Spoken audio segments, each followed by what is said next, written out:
And we are live. Welcome to this live stream on this beautiful Saturday morning if you're on the Pacific Coast, or if you're on the East Coast, it'll be afternoon. My name is Stan. Thanks so much for joining me today. And I want to make sure before we get started, just like we always do, if anyone in the chat can just let me know if my audio and video is working okay, so we get these technical issues out of the way first.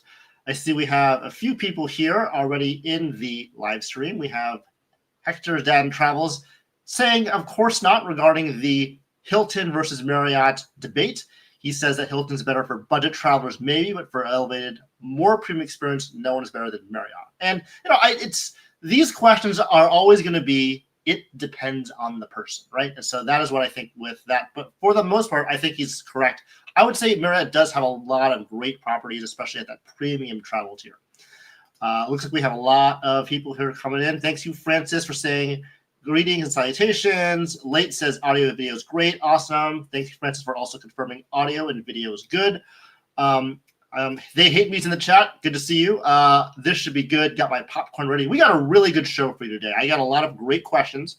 A lot of great questions about strategy, about just credit card things in general. So we'll do the whole thing with the presentation and everything, but we'll have people come and drop into the chat first to get things rolling.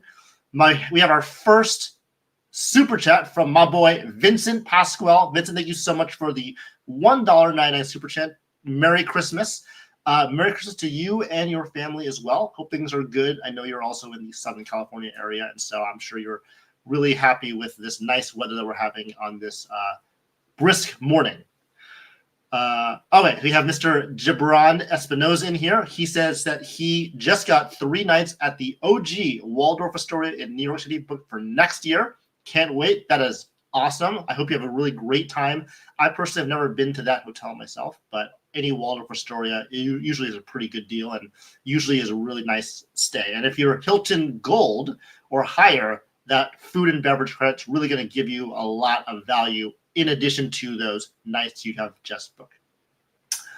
Dalton's in the house. Dalton says, good morning, Mr. Stan. Good morning to you, Mr. Dalton. I did get your question. We will get that answered later on into the video here, but I appreciate the question, as you do with all of my live streams. They're always very interesting, and I'm going to make sure that we answer the one for you today as well.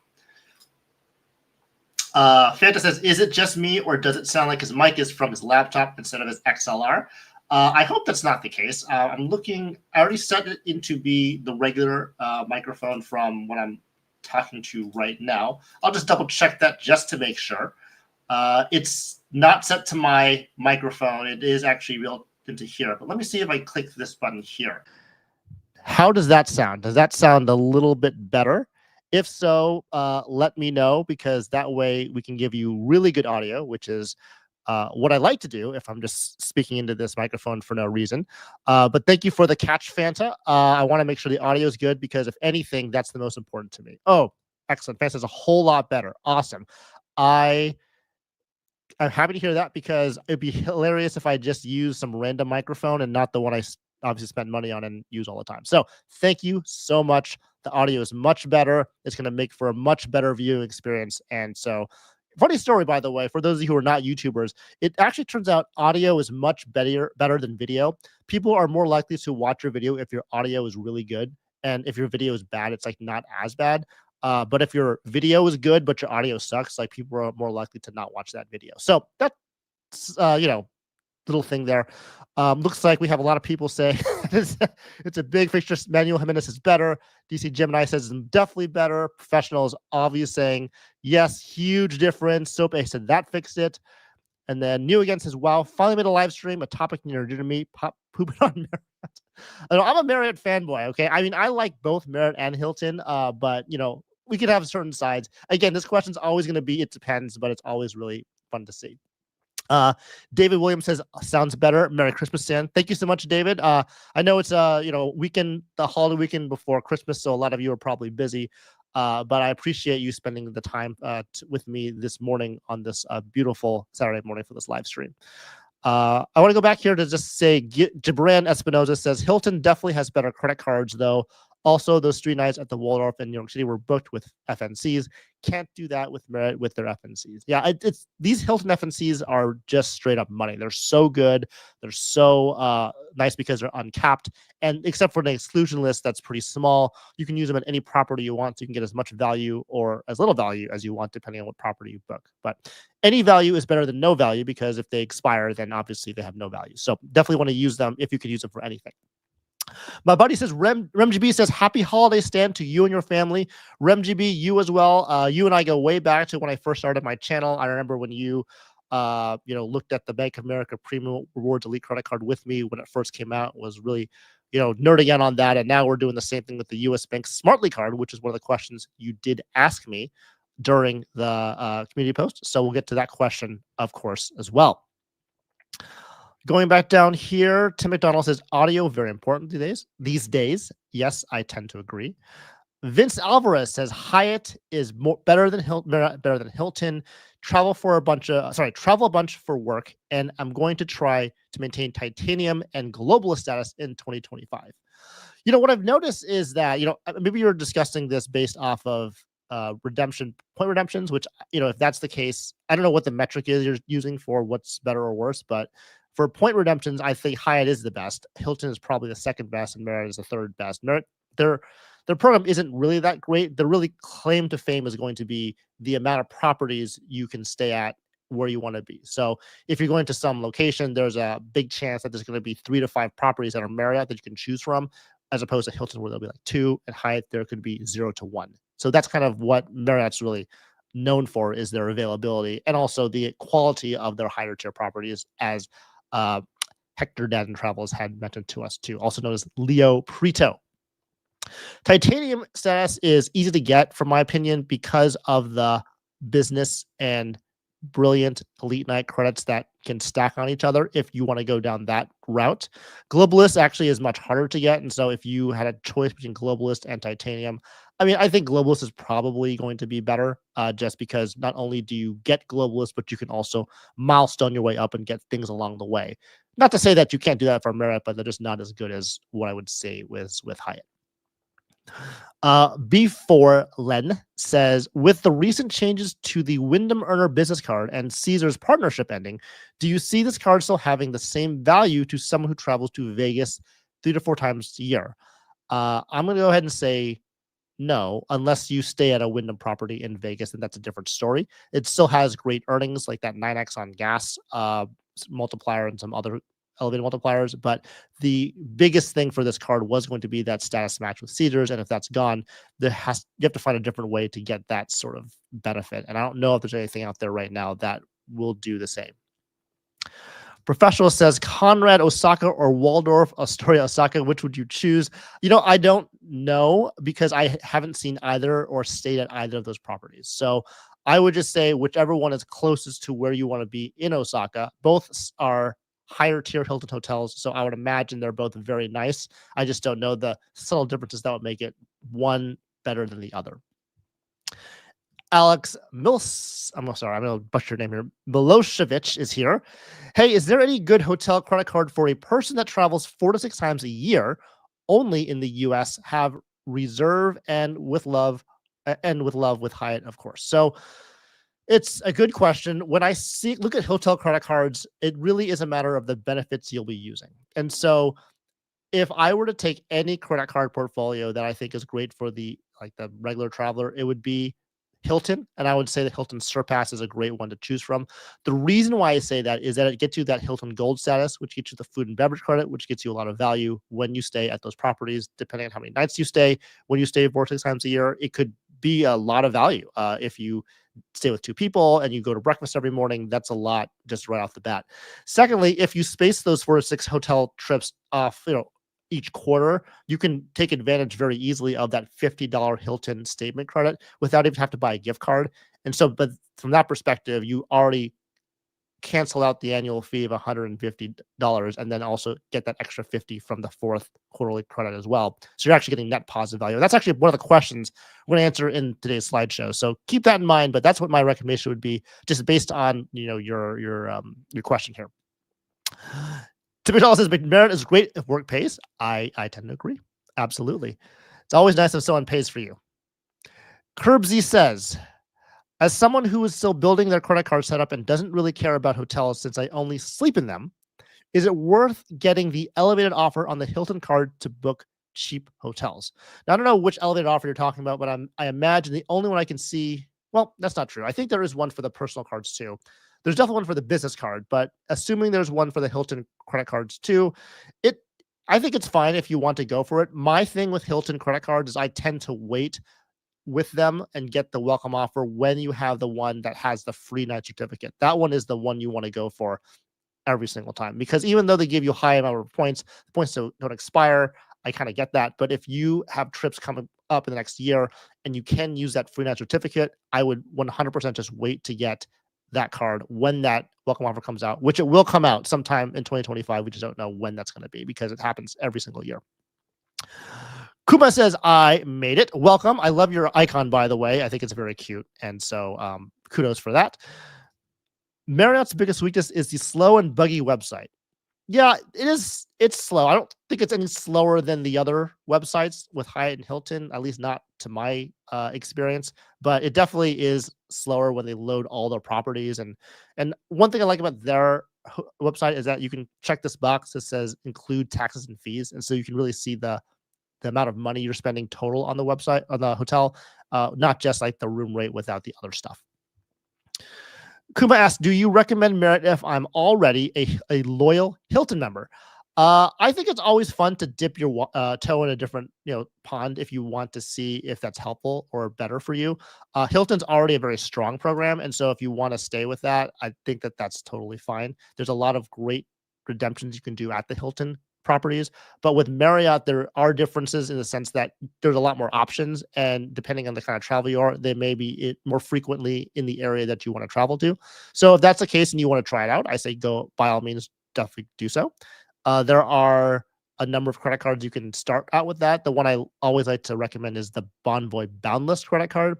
That one's a nice mid-tier credit card that's able to be accessed by most people, and it's kind of a nice kind of dip your toe in the Marriott ecosystem, see if you like it. And if you don't like it, you can always downgrade to the Bowl or something. So I would just say do it. You never know until you try. Everyone's different. Everyone has different preferences. And so you never know until you try. New again says, Wyndham has the most properties in the US and globally. Hilton has as many. IHG close to as many properties as Marriott. Let's stop the cap. So I know everyone says Wyndham has the most properties in the world, and they do by numbers. But realistically, and when you look at places you typically travel to, at least in my experience, I don't really even look at Wyndham properties because they don't have the portfolio that I'm looking for with the budget, mid-tier luxury. Marriott has that, and they have a global footprint too. So, I think that's fine to keep saying that. But one of the things that I want to point out is that it's certainly something to say by numbers, but in practice, I would say Marriott has the more convenient properties. Phil C is here. He says, hi, I'm new here. Well, welcome, Phil. Good to see you here. Thanks for joining me on this live stream. My plan was to hold the Chase Sapphire Reserve, but and by the way, I would assume it's a Chase Sapphire Reserve. The CSR is hard now because now there's that City Strata Premier. City Strata Premier for CSP, but you know what I'm saying. There's a lot of different acronyms that are coming up that may be confusing. But CSR, for about the same cost, I think I would get more perks from the CSR and Ritz cards. Can you confirm? So I think the question is asking about whether you should have the CSR or the Ritz card, because the Ritz is lower in terms of an annual fee, but has very similar benefits. It depends. The two things I would say is that if you want to earn UR points, obviously the CSR is better. And if you want to use that 1.5 redemption method on the Chase Travel Portal, the CSR is also better. However, you're not using either of those two things, or those two things are not true for you, then the Ritz-Carlton is a better deal, because when it comes to lounge access and annual fees, it's better on the Ritz-Carlton, or at least similar. The Chase Sapphire Reserve has some, maybe one or two places in the lounges that you can access from them, but for the most part, their party passes are the same. So it kind of depends on your situation from that perspective. Scott C asks, have you tried Marriott homes and villas? Do you count those as night stays? I actually have never tried that before, so I don't know the answer to that question. But anyone has the answer, drop that down in the chat below so we know all about that. Curbsy says the free personal card has an elevated offer. Okay, thank you. So yeah, if you have an elevated offer, you can go for it if you want to, depending on if you need the points. But my preference again is to wait for the one with the free night certificate. Okay. Kif says, as a new member, congratulations. Thank you so much for joining the membership. I just want to let you all know that there is a membership that you can join, and it'll give you this nice little badge next to your name when you comment on my videos. I'm trying to work more and seeing what I can do next year to make membership more valuable for all of you. I'm not sure if I'm going to introduce member only videos, maybe some off the cuff videos that I may do just from time to time, just to give more value to you guys. But definitely check out the membership if you'd like, and I'd really appreciate that. But congratulations, Keith, and thank you so much for joining us in the membership. Rodrigo Mendez is here. Has platinum status at Marriott elevated your experience over just gold status? The answer to that is yes. Gold status for Marriott is pretty useless, in my opinion, unless you want enhanced internet. That's the only thing I've seen that's really realistic. I've had a few data points of people saying that they've gotten upgraded with just gold to like some nice rooms, like suites, things like that. But I would imagine those are not very high demand properties, or it was not a high demand day. It's not common to get upgraded with gold. Now with platinum, the big difference now becomes if you go to certain properties, there are things like Marriott clubs and Westin clubs that have free breakfast or a lounge you can go to, and that is starting at platinum level or higher. So if you have platinum status, it definitely does make a big difference when it comes to Marriott. It's not as uniform as Hilton Gold, where every property has that food and beverage credit for Hilton Gold. Some properties don't have a lounge or free breakfast, even if you do have platinum. And so that's the difference between Hilton and Marriott. But I think with platinum, Marriott, and Marriott Bonvoy Gold, the differences is very big. So if you can get the platinum, I would definitely recommend to do so. Kev says, why is there not much love and excitement for the new U.S. Bank Smartly credit card? I love how easy it is to get 4%.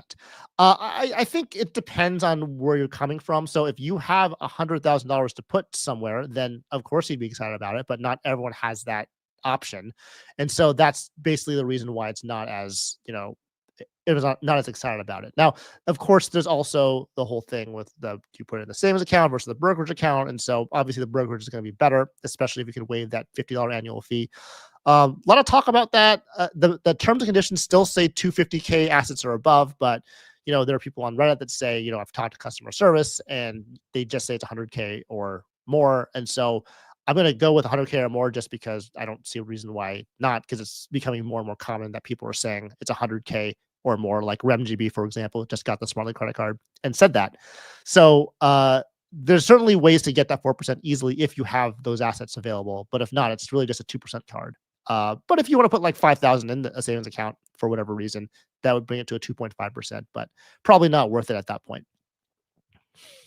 Vince Alvarez says, what are everyone's favorite hotel stays in 2024? Stays you're looking forward to in 2025? Well, I don't know. Let me see for myself. So in 2024, I would say that my favorite hotel was the one I did in my honeymoon, and that was the Intercontinental Phuket. That one was an amazing property. I think part of it was because I had that huge upgrade to a beachfront room. So I think that would be mine. There's, of course, a lot of different hotels I stayed at, and so it's hard to really pick one, but that was the one that really stuck in my mind in 2024. And in 2025, there are also some bookings I have, some Waldorf Astorias here and there, some LXR properties, some Marriotts too, but I don't think there's anything that I can think of that really sticks out in my mind as I can't wait to go there, because I've been to all these properties before. Solid Liquid Vox is here. Welcome. Wyndham properties are good for a quick stay, but rarely to make it a destination. This is illustrated by how the excitement for the business earner card is diminished even at break-even cost. And that's great. I don't have a lot of knowledge about that card because I just don't have it and never looked into it fully just because I'm not a Wyndham person. But that's kind of what I can gather from people that do have this card or look at this card, is that without those status match properties, the Wyndham earner card is just not what it used to be. And so that's unfortunate, but this happens when you have things like devaluations and those like that. And so Jeffrey is also here. Welcome, Jeffrey. He says the asset requirement for Smartly is kind of a lot. Not everyone has 100K to cash to park. So that's true. You can always invest that cash, but obviously that's still a lot of cash. So it's something that it's really for a niche market. And so I can see why it's not as popular, in terms of the Smartly credit card. Zach Rossen is here. Does anyone know if you can bank away the Amex Platinum FHR credit? Can you book something refundable and then rebook next year? I believe the answer is you can. You can book a property with the FHR credit and get the credit.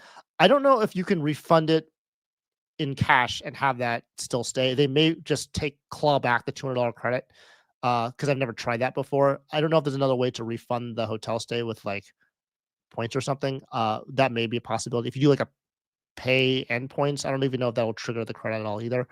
But if you can do something like that, it's possible, but I'm not entirely sure to the answer to the question. So if anyone knows, just drop it down in the chat. All right. So let's see here. Rodrigo Mendez asked, do you know how much Chase devaluing the travel protections on the CSR Ritz card? It seems like now you'd only get reimbursed what you actually pay for, i.e. the $5.60 of taxes for an award booking. I don't know that. I haven't really looked into travel protections on either of those cards. I know they're pretty strong, but I haven't heard or looked at any changes recently. So I'm sorry, I can't really answer that question. But if that's the case, that would suck because that would be really bad for those of us who use those cards for redemptions. Rod B says Marriott has very little chance for outsized value. Hilton shines with aspirational properties. I agree with that. Absolutely. Gibran Espinoza says, issue for me with Ritz-Carlton card is that outside of the club upgrades, which are only cash rates, there are no real benefits for actually staying at Ritz-Carlton properties. You don't even get breakfast. That is true. However, I will say at the Ritz-Carlton Tokyo that I stayed at, with Platinum status, I did get free breakfast. So I think with Ritz-Carlton's domestic properties, that's probably true. But Ritz-Carlton international properties, at least the one I stayed at in Japan, does give you free breakfast. So it may be internationally a plus or minus, but I do agree that those club upgrades are really hard to use because it's hard to like want to pay a Ritz-Carlton in cash just because a lot of their properties are super expensive and we're not really all about that unless you are. I know Leo Prito is all about that, but the club upgrades are very hard to use, as you mentioned, and so that's definitely a kind of negative of those certificates. Let's see here. Curbsy says, my favorite hotel stay was a hostel in Athens with a rooftop bar with an amazing view of the city, twin beds, but amazing people, and first 2 drinks were free. That sounds like an amazing stay. Awesome, Curbsy. Memphis Mike is on Hilton, or he likes Hilton, which is cool. I don't know where Cesar Joel is, but Cesar loves Hilton too. So if you guys want to like chat about that, that would be awesome. But we'll talk about Hilton too coming up. David Mabe says, Stan, do you have any options on programs that offer points plus cash offerings like Marriott? Not sure if anyone else uses this, but would love your opinion. I have used it since I still get 5th night free. I don't really have any options or opinions about that. I personally have not used points and cash together for bookings. But if you can use it for 5th night free, that's pretty cool because that means you can kind of buy your way to that 5th night free option. But yeah, I don't really have a comment on that. So sorry, I can't really answer that question for you. I just don't have enough experience with the points and cash option. Vince stayed at the Sheraton Grand Sukhumvit in 2023, but it was an amazing product. Had 2 stays at the Schloss Leiser Autograph Collection, and it was a great experience. Thanks for sharing that. I mean, awesome. I'll have to check out that property one day. Okay. And then we have a few more questions here. Rod B says, Marriott is basically 100% dynamic pricing at lower and lower valuations every year. It's true. It's really hard to earn these points, and these points aren't really that valuable. And so that's the really big problem with Marriott, the Marriott program, which is why FNCs are really the way to go when it comes to Marriott, not really so much with points. At least that's my personal opinion. Sope says it's unrelated, but you convinced me to get a U.S. Bank Altitude Reserve. I opened a checking account and everything. Then you broke the news. It will be discontinued. I'm so happy you got it before the cancellation or the closing off to new applicants. I love that card. I'll continue to love that card for a long time unless something better comes along, which I don't believe that will, but maybe it will. So I'm happy you got it and hopefully get to use that card and use it to accomplish your cashback dreams and, cashback dreams and what you're looking for when it comes to those redemptions. Kev says, another question, what's the latest rumors on Project Emerald at Chase? Sorry for all my questions. That's okay. I mean, I don't really follow these projects or predictions as much as someone, for example, like Matt Clausen does. So I would just say, I'm sure he talked about it in one of his videos, so check him out. But otherwise, I don't have any knowledge about this, so I can't answer that question. So I'm sorry about that. My buddy, My friend Luke is in the house. Luke's Points and Miles. Definitely checked out his live stream a couple days ago, which was very awesome. So great to see that. Also, um, it's interesting that you say that you didn't want to fly to New York City to Singapore on economy class. I thought that maybe there'd be a chance you'd say yes, but I understand. I totally get it. I totally get where you're coming from. He says I've canceled an FHR stay before and essentially liquidated the credit. I did it a second time and they clawed it back, so I ended up losing the credit for 2 years, $400. So there we go. He says do not recommend. So thank you for clarifying that because that's important. So as of now, we don't really know of a way to use that credit without staying at the property. So when you use it, just stay at the property, just make it easy for yourself and everyone else. So Liquid Fox is giving some making fun of Luke here a little bit. Silly Luke tricks for kids. I love tricks, by the way. I just haven't had it in so many years, but it's definitely not good for you. And back when it had a lot of sugar, it was really not great for childhood diabetes. But that's besides the point. Okay. Edward Ellis says, hey, Sam, do you know if we can go from the Bevy to the RC card or just Boundless? No, the Bevy can go too. I just don't recommend Bevy as a card because it sucks. But if that's your strategy, there are some ways you can use that, welcome offer. And if you want to use that card, that's totally fine. I just think the Boundless is a better way to go. All right. And so the Ritz-Carlton card, excuse me about it. Vince Pasquale says the Ritz-Carlton card is great to have even if you're a hotel free agent. Absolutely. I agree with that because it has that FNC, which is awesome. Jeffrey Sin says regarding the topic, Hilton member treatment is better, but in my opinion, Marriott is more likely to be in the area where you actually want to stay. I wish Marriott was less stingy. And I agree because I do stay at Marriott's a lot and I wish they were a little bit better about treating their elite members better. But, you can't have everything you want, unfortunately. So we'll just have to just hope and pray that they'll do it, but they probably won't. David Mapes' favorite 2 Marriott stays were Petra Marriott and the Marriott Moscow, 5 minutes from Bolshoi and Red Square, both magical. That's awesome. If I ever get a chance to go to Russia, I will definitely have to check that out. I will not be going there anytime soon, but maybe in the future when things politically start to calm down. All right. And then Jeffrey Perez Diaz asks, should I get the Amex Gold Card if they're offering to me with 90K points? Yeah, I mean, it's a great offer. It's not as the highest offer as we saw as 100K, but 90K is still a very solid offer. So if it works for you and you think you want to get it, I would say go for it. Try it for a year, see if you like it, see if like a statement of credits. If it drives you insane like it did me, then you can cancel it. But if you are getting a lot of value out of it, like you're spending, 25,000 in supermarkets or, much more than that, 50,000 in restaurants or something like grossly high, I think that would be well worth it, even with those statement credits. And so we're going to go ahead and get started on our live stream here in terms of the slideshow. So today is December 21st. It is Christmas time. First of all, Merry Christmas to all of you and happy holidays. Hope you're having a great holiday season. Ian, I want to shout out to you. He didn't have a question, but he said, welcome back in regards to my honeymoon. So I appreciate that. Ian's also a member. So thank you so much for that as well. We do want to start, though, that we have polls. So I do have a couple polls here today with these slideshow. And so like I do with all of my live streams, I like to get some audience interaction kind of from voting just to see what your opinions are. And so to get access to that, I want you guys to go to menti.com and you can enter this code here or scan the QR code and it'll lock you into the voting thing that I use. And that way you can go ahead and be able to vote on some of the questions that will come up during this presentation. And so I'm going to go there myself and click join. And then I'm going to kind of bring up this screen here where the first question is going to be just a little fun one here to get you all on board. Are you done with your Christmas shopping? It is now December 21st. Christmas is about 3 to 4 days away. And so you're kind of getting down to the wire here. I'll also put this Menti code down in case you guys haven't seen that before. Drop a like if you can on there just so I know that you're in the question. Also, of course, drop a like in the live stream too so that we know that you're here as well. And I'm going to start the voting now in 3, 2, 1. Okay, so let's see. Are you done with your Christmas shopping? Yes or no? I'm going to go ahead and put mine vote out in here. Looks like a lot of people are procrastinators, which is totally fine. Sometimes it's hard to get everything you want for all the people that you love. And, it's really interesting because I was talking to a colleague of mine the other day and, I remember when I was younger going to like Walmart and Best Buy and standing in those lines where you would go to Black Friday and it would just be like a whole experience and like a whole like thing. Like that is completely different now. Like people I guess, a little softer. They don't like, being injured. And so they just basically want to shop in Amazon, which I get, but it's just the magic of that, experience, I thought, is just, it's one of those timeless things that you can't really replicate anymore. And so, anyways, it looks like not all of us are procrastinators. Some of us are done, but more than half of us are not. And so, luckily, it is a weekend, and it's the weekend before Christmas. And so, there is that opportunity to rush to the mall, kind of beat the crowds, like fight the traffic, and kind of get the thing you want.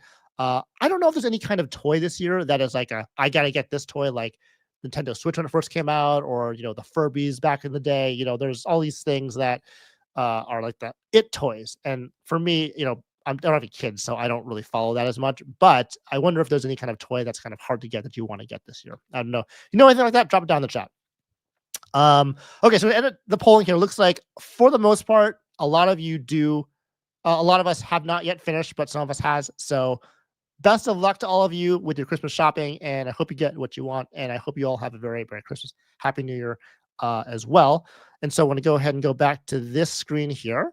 And now you are locked into the poll. So when we go into other questions, you'll be able to go right away and not have to enter the code anymore. So let's start with our first question, which is going to end up in the first section, which are credit card strategies. And so I have this first question here by Mr. Elvin D. Elvin asks, "Hey, Stan, I'm just now starting my credit card journey for about 6 months now. Maybe too early to start thinking about this, but how do I prepare me and my player two in the future for having points to travel or do hotel stays?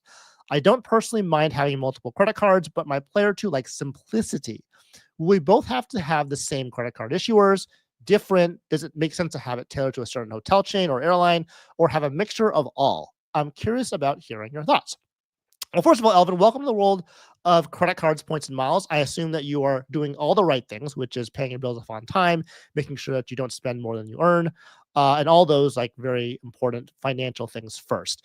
It's unique because for you, you have a player two situation where when most people start, they only have their selves as an individual. But because of that, it does open up some interesting questions. And so one thing you talked about was how she likes simplicity, or the player two likes simplicity. One of the things I would say is that it's a question between a one card setup versus a trifecta. And so when you look at kind of the ways that credit cards you can get the best value from, it is almost always better to have a trifecta than a one card setup. So I think one of the challenges that you may want to try is to see if you can convince your player two that a trifecta is still considered to be relatively simple. It's not just like, one card for everything, but, you can start to introduce things like, okay, use this card for everything, but for this card, use it for groceries only. And they kind of push that in slowly. And then at some point you can add on a third card, and then you can say, well, this card actually has this category instead. And by doing it slowly, they'll be able to figure it out and become more used to it. I think once you get above 3 cards and go to 4, 5, 6, 7, that's when it starts to get very complex, even for someone like myself who does this all the time. So I think trying to get to that level would be one way to go. I'm always a big fan of starting with the end in mind. And so if for the hotel question and the airline question, you have to look at your travel pattern to where you go. So if you, for example, like in a certain airport, say you're at like, I don't know, Chicago, right? There's a lot of United flights there.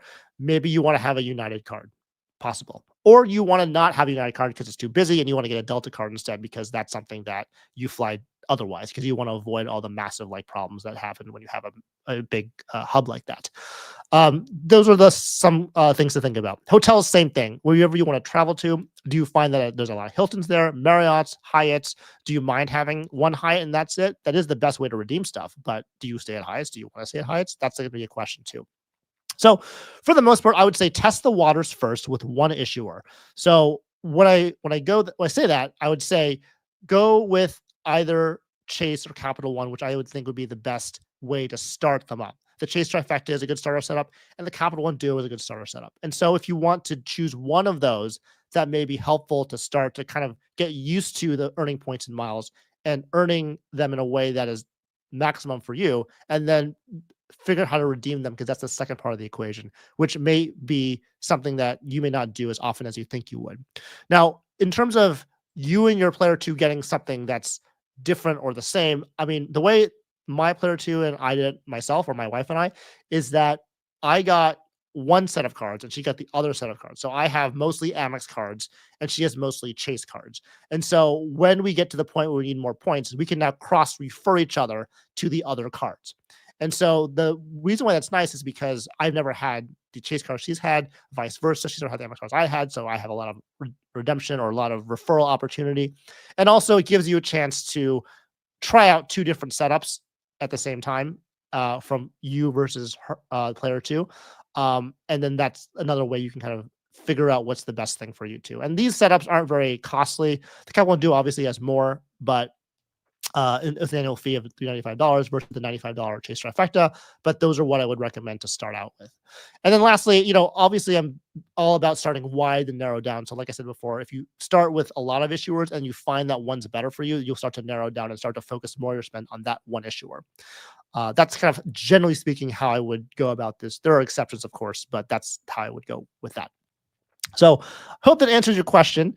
Kevin Wynn says 3 credit cards is good for someone who doesn't need to think about it, and 5 credit cards is pushing it. I agree. I mean, I have technically a 5 credit card setup, but really for spending, it's really mostly just 3. And I find that to be very simple and it's not that hard to deal with. You just have to kind of get used to it. Okay.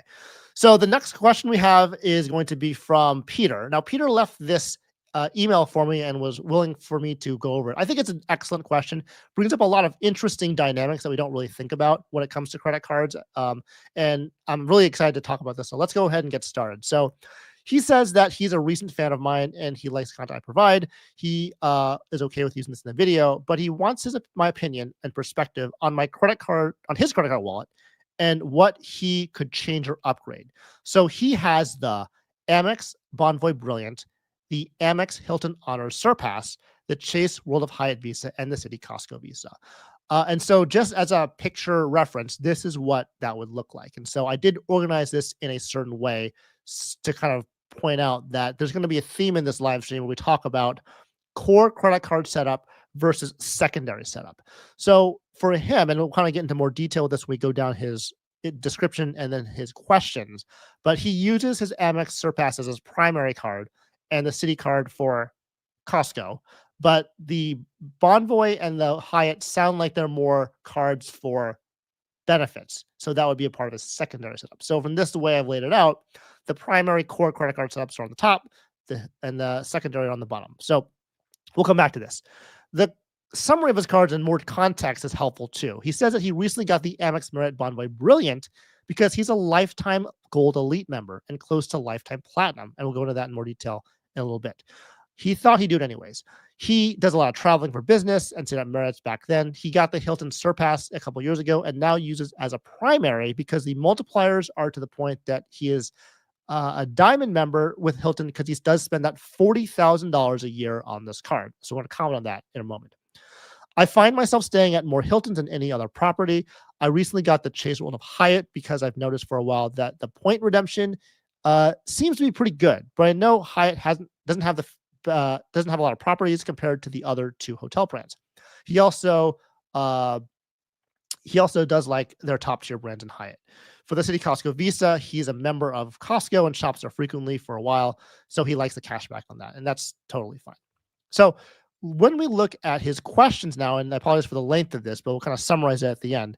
He asks a couple questions. So in his situation, does he think that the Brilliance annual fee is worth getting Platinum Elite status in order to earn that situation, like a lifetime status? He stays at Marriott, but not as much as Hilton. He uses the dining credit, so the annual fee is lower. And he does get that 25 Elite Night credit, which, by the way, does count towards your lifetime status, just in case anyone didn't know that. And so the way he sees it is that it's 25 credits divided by $350. So that's $14 per night, which is obviously not bad. And he needs to do this over 3 years.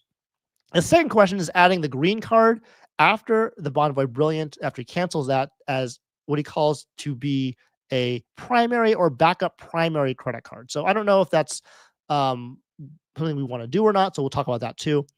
And then he says that the Amex Gold card has too many credits for him to handle and not to worry about monthly. And I get that completely. But I do want to mention that this may be a great card for him. And we'll kind of talk about that in a second. He's also very interested in elite status. And the Surpass has been primary for a while. He stays at Hilton frequently to the point that he also uses the quarterly credit every quarter. So that's good. He's getting that positive net value. If he's already spending the money, that $40,000 to get the diamond status, is it worth it for him to upgrade to Aspire? The only multiplier it has, aside from the property, is the dining, but he actually says he does grocery and does more gas more frequently. I don't know if he does that in terms of he has more money spent total or that's a more frequent expense. It's kind of hard to tell, but that's something to think about. So in this situation, should he upgrade to the Aspire card?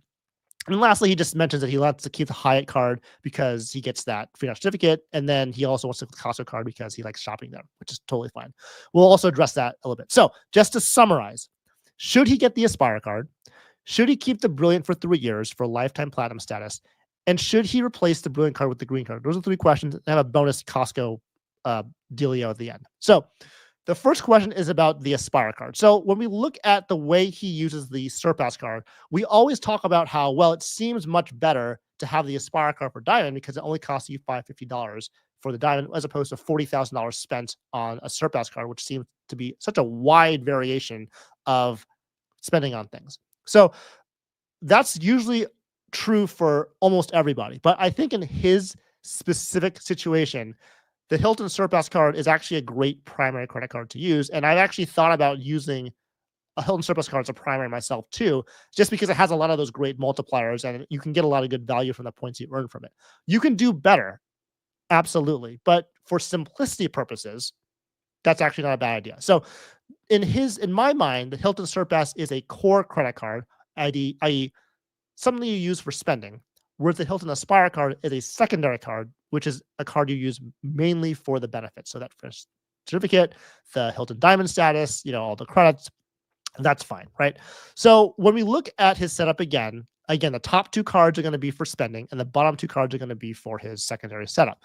When you look at the spending things, multipliers on the Surpass versus the Aspire, you can see that you do get a lot of great options and category spending on U.S. dining, U.S. supermarkets, and U.S. gas, which is his top 3 categories. So, he said in his email.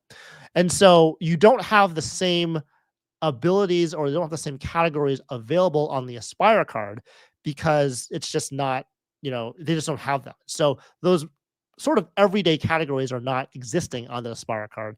And so because of that, it's not a great card for spending, although it does give you those other things like diamond status and the free certificate. Now, because he does get that $40,000 diamond status from the Surpass, he also will get that $15,000 free certificate organically anyways. And so you also get the FNC too.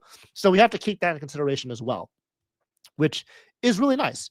So there's that. I do want to mention though that, like I said before, there's a way for him to get better return on his spend with not that much addition to what's going on. And it actually revolves around the gold card. And so this is just a slide about the Surpass benefits that we talked about from before.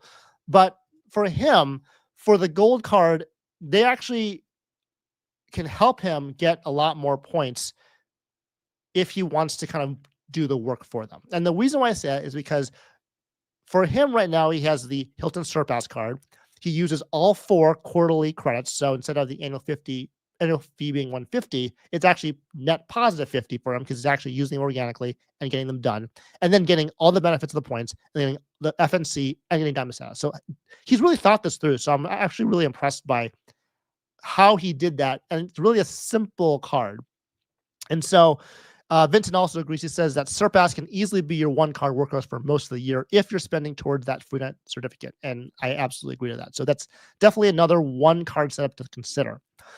But if you have elevated status, and we don't know, elevated spending, and we don't know if the most spending is on the catch-all category, the grocery, the dining, it's usually the catch-all category, but we don't really know that based off of, what he said.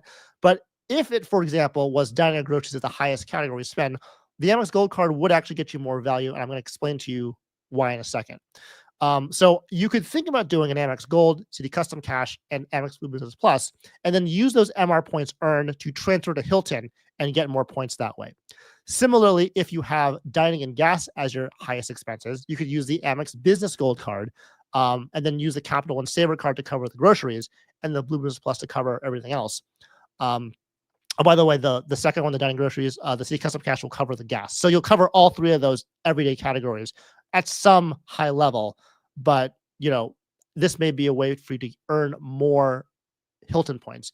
And the way you do that is with their transfer partners. So let's look at this example. So you're going to look at basically the black text and then the orange text. They're separate things. I just wanted to point out two examples. So let's say you're first using the Hilton Surpass card just for dining. And for simplicity, we'll say you spend $40,000 in dining on this card. Okay. So if you do that at a 6x multiplier, that's 240,000 Hilton Honors points, as you can see on the left in the black text.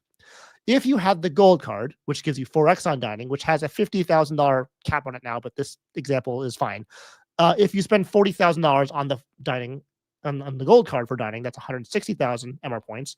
Not as much. However, we all know that when you transfer from MR points to Hilton, it's a 1-to-2 ratio. Sometimes there's a bonus. I've seen 2.5, I've seen 2.6, but just for math purposes, we use 2.5. If you do this transfer at a time where there's a bonus, you can get 400,000 Hilton Honors points for the same amount of spend that you would have done on the Hilton Surpass card. So you're really getting 67% more points with this small little switch. And I am not a big fan of the gold card. You all know that. But I think it is very powerful in certain situations when your spend for food is very, very high. And so if that's the case for Peter, then this may be one thing to think about because you're really getting 160,000 more points for very little effort. And is it worth the $325 plus the statement credits? That's up to him. But like for a lot of people, I would argue that it's probably yes. So you have to figure out what you want to do. If you look at the different example with the orange text, so that's if you spend $40,000 in the 3X category, you get 120 Hilton Honors points. But if you do the same situation that we talked about from before on the Blue Business Plus, now you're earning 200,000 points, which again is 67% more points just by making that small switch and transferring those points at a time with the Hilton bonus transfer. Even if there's no bonus transfer, you're still getting a lot of value too. You get 160 points, which is still more. You just get a little bit more if you do it at the right time. And so I just wanted to put that out there just and spell it out just so you know that that's a possibility. So even though you may have to do a little bit of work, as Uncle Luke says, if you put in the work, you can be rewarded highly. But the problem is the work is getting harder to do because Amex keeps adding on these statement credits that make it have you more value, but it really is, more value, but you have to spend more time dealing with it on a monthly basis, which honestly kind of sucks. You have a ton of cards that do the same thing over and over again. So that is what I would say for that. I do want to say that for him, the Hilton Aspire could be great as a secondary card. So if you want the Surpass and the Aspire, that would be great just for the FNC benefit. But maybe you want to kind of cut your costs and not do that. And so I totally get that. But I would say the Surpass is a great fit for you. The question is, do you want to go the other routes I just mentioned with the gold card or the business gold card? If that's the case, you would lose the diamond status. So now you have to get the Aspire card for that. And then it may be more worth it from the value perspective if you do the math for yourself. So there's that. The next question we want to cover is, should he keep the Brilliant for 3 years for lifetime platinum status? And so just so you know, guys know, there is lifetime awards when you stay with Marriott. So there's lifetime silver, gold, and platinum. There used to be titanium when there was SPG, but now that's gone. So that's not a thing anymore. But if you have had lifetime titanium, you have it forever. So if that's you, awesome. I'm jealous, but it is what it is. So for him, he has lifetime gold. Sounds like he had just reached it because you need 400 lifetime nights and 7 years as a gold elite member. To get that lifetime platinum, you need an extra 3 years, so 10 years plus 600 nights. And so with the Brilliant card, just as a review, $650 annual fee, $25 a month dining credit, you get 25 elite night credits. If you use every dining credit every month, that's $300 off. So then that effective annual fee is $350 total. So the question is, should he do it? I personally would do it because $1,050 over the course of 3 years for lifetime platinum, I think it's worth buying into. It's almost like an independent project. So if you look at the slide I went to back here, when you looked at his overall setup, the reason why I set it up this way, because if you look at the bottom 2 cards, these are like your independent projects, right? They're your secondary cards. They're your secondary setup you really don't use for spending, except in this case for the Brilliant, you're using it for $25 a month in dining. Otherwise, you're just really focusing on the Hilton Surpass and the City card for your spending. So that's really cool, right? So that's how you really think about those cards in a way that you can divide them up and figure out what they're really being used for.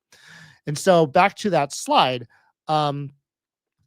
I would do it. And so it's only $1,050 if you take the $900 off from that effective annual fee from the $25 monthly dining credit. You have to use them obviously to make that work. But if you stay at Marriott's, Platinum is the way to go. Like you mentioned before with another commenter, Platinum is kind of the minimum level you want to get to start getting those really nice luxury benefits with those Marriott clubs, those Westin clubs. Gold it's okay, but it's not really something you want to strive for. It's you really want to get that platinum status. And if you have lifetime platinum, you really don't need this brilliant card anymore unless you want that free night certificate. Then that's a different story. But at least for the platinum aspect, you're good. So you can even like downgrade this card or get rid of it or what have you. Maybe at that point they'll have more statement credits, so we never know. Kevin Wynn also says that Amex Book is a pain in the butt. It really is, and the problem is all their cards have it. So you have a lot of their cards, you have a lot of statement credits, and it's very overwhelming. And that brings us to a third question: should you replace the brilliant card after he's done with this with the green card? And my stance on this is that he's talking about using it as a primary or backup primary credit card. The issue with that is that I don't want to use a 1x catch-all card as a backup primary credit card. That's one thing. The second thing is that I never want to use an Amex credit card as my backup primary credit card. I want to use a Visa or MasterCard because if my primary, as was his case, is a Hilton Surpass card, if you go somewhere that doesn't take Amex and you only have two Amexes, you're kind of hosed, right? So you have to have a backup Visa or MasterCard. So that catch-all credit card should be at least a 2% or 2x equivalent card, which could be Blue Business Plus. I don't know. And then it has to be MasterCard or Visa. So I guess not because that's a American Express card. So it has to be a MasterCard or Visa, right? And so find one that works for you. That would be a better option for that. I don't see there's any reason to have this card specifically for you, just because you already cover a lot of these things already. But maybe if you don't say Hilton's, that's kind of what you're talking about. But I would personally not do that. If you want to clear, it's good to keep it because that makes it a net positive card. But otherwise, I would say use a catch-all card as a Hilton Surpass if you want to have a one card setup. And then if you want to add something else, use a backup Visa or MasterCard at a 2x or 2% level. So that was a long-winded answer to all of those questions. I do want to very briefly mention about the Costco card. Now, if you're in this chat, you probably have someone in your family that has a Costco Visa card. Your parents, your siblings, your kids, whatever. It's a very popular card, and I don't really know why it's a popular card, but it is. My wife has this card too, and she uses it sometimes, and so there's that too. But there are actually a lot of cards out there that are better to use for this purpose. One of them used to be the U.S. Bank Altitude Reserve. It is no longer here, so we can't really talk about that anymore. But U.S. Bank does have that Smartly credit card. So if you have 100K in assets for U.S. Bank, you get that 4% cash back, and it's a Visa card. So that is better than the 2% cash back you get at Costco. Just straight up, you can do this, and would be great. There's also the Bank of America Customized Cash Rewards card, which also requires you to be Platinum Honors, so 100K in assets. That gives you 3.5% cash back at wholesale clubs. And so that's limited to $2,500 per quarter, which is worse than the U.S. Bank card at this point, but it is an option if you have 100K in assets in Bank of America. There's also the Venmo credit card, which is a little lesser known card. You get 3% cash back on your top earning category, which could be groceries, but that groceries does include wholesale clubs. And so if this is like another easy, no annual fee, no asset requirement situation to use at the Costco to get at least 1% cash back. And if you spend like $1,000 a year at Costco, like maybe it's not worth it, but if you spend 10,000 or more, maybe that 1% is like a little bit better for you and may end up being, worth applying for this card. So those are some options. Joshua Ing is also surprised a popular Costco card as well. Dong Kim says every trip to Honolulu requires a trip to visit Costco. That's great. I actually hopefully we'll go to Hawaii next year. Haven't really planned out when, but I will keep that in mind. I know there's a lot of other stores there that can be helpful, but I can see why Costco could be very helpful in Hawaii. So that is the story of the Costco card. But now the question I have for you is, what would you do? So given everything we had just talked about being simple with the one card setup or having some kind of business gold versus gold setup because you have higher dining groceries or higher dining gas purchases, if you were Peter, what exactly would you do in this situation? And that's why I'm going to go ahead and bring up this screen now, which is our poll. So if you haven't already, or you have just been joining, first of all, I want to just say, please hit the like button if you're getting value, because that would be very helpful to myself and this live stream. But also, if you haven't yet logged on to this, go to menti.com, scan the QR code and enter this 8-digit code here, and that'll bring you to the slide where you can actually vote on which credit card setup you would want to do. And again, I'm going to put the ticker down here so you can see it. These are the three options. Would you do the Amex Hilton Surpass card just single? Would you do a triple trifecta with the gold, City Custom Cash, and Blue Business Plus? Or would you do a business gold, Capital One Saver, or Blue Business Plus in kind of the situation we had just described? So I'm going to go ahead and switch that screen over to here. Go ahead and hit the like button so I can see that you're here. And we will start the polling in 3, 2, 1, and here we go. So which credit card setup would you use out of this scenario? I'm going to go ahead and submit my vote first, and we'll kind of see where we would land here. So it seems like the popular option so far is the Personal Gold, City Custom Cash, and Blue Business Plus, which is totally fine. I mean, the gold card is a very powerful card. I mean, I crap on it a lot, but it is, if you spend a lot on food, like, it is going to earn you a lot. And we talked about how if you want to redeem it for Hilton, you can at a very high rate if you wait for a transfer bonus. But even if you don't want to go with Hilton, you have other options too, which I think is nice, because with the Surpass, you're just limited to one option. Whereas with the flexible MR point currency, you can go to, any kind of flights you want to go to, or you can do Hilton if you want to. There's a lot of options. And so it looks like to me that is the most popular option, the gold, City Custom Cash, and Blue Business Plus, with the other ones kind of being more of a niche thing. And so that's great to know. So hopefully that will help Peter in his decision on what to do. Of course, everyone's different, but I want to just make sure that we are able to see what you guys said, and certainly very, very clear which setup is actually the one that you guys prefer. Jeffreyson says the custom cash is overpowered. Absolutely. Elman Gaming's in the house. Welcome, Elman Gaming. Good to see you here. He wants flexible travel point currency. I think you're not alone on that. A lot of people do, and I think it's the great way to go. Solid Liquid Fox said he reluctantly picked gold, City Custom Cash, and Blue Business Plus. He got rid of his Amex cards, but the thing is, like, you're just like me, Solid Liquid Fox. It's just the gold card is a good card, but it does not be a good card for you or me. Right. It's just, we don't want to deal with the statement credits. We don't want to have to deal with the annual fee. We understand that it has a good proposition for other people that may have a lot of food spend. But for us, it's just not for us. That's totally fine. And so there we go. So I'm going to go ahead and end that here. So I'm going to go ahead and go back to here. And so that would be that question. So I want to take a quick break because that was a sort of a longer question, and just making sure I catch up on the chat here that I don't miss anything. Let me see. Let's see, any questions? I'm looking through it. So I guess the only one I have here is Kevin Wynn. My question on your trip, every country that you visit, do they take Amex? So when I went to my honeymoon to Japan and Thailand, there were certain places that took Amex. There were certain places that took no credit cards at all. And so really the way I handled that was I always had a credit card on standby, but I didn't really use my Amex credit card at all. I just brought my Visa and MasterCard. And the same was the same thing for Thailand. I didn't see a lot of Amex availability in Thailand. To be honest, I paid mostly in cash, just because we had some cash we converted before we went, and we wanted to just use that. But for situations where we didn't have cash, we use our MasterCard and our Visa cards. So didn't really use the Amex. Okay, so we're going to move right along here because we have a lot more questions to get to. We have my buddy, Cesar Joel. So welcome, Cesar. Hopefully you're in the chat or you're going to watch the replay. He asked, if you can only have and use 2 cards for the rest of your life, which ones are those and why?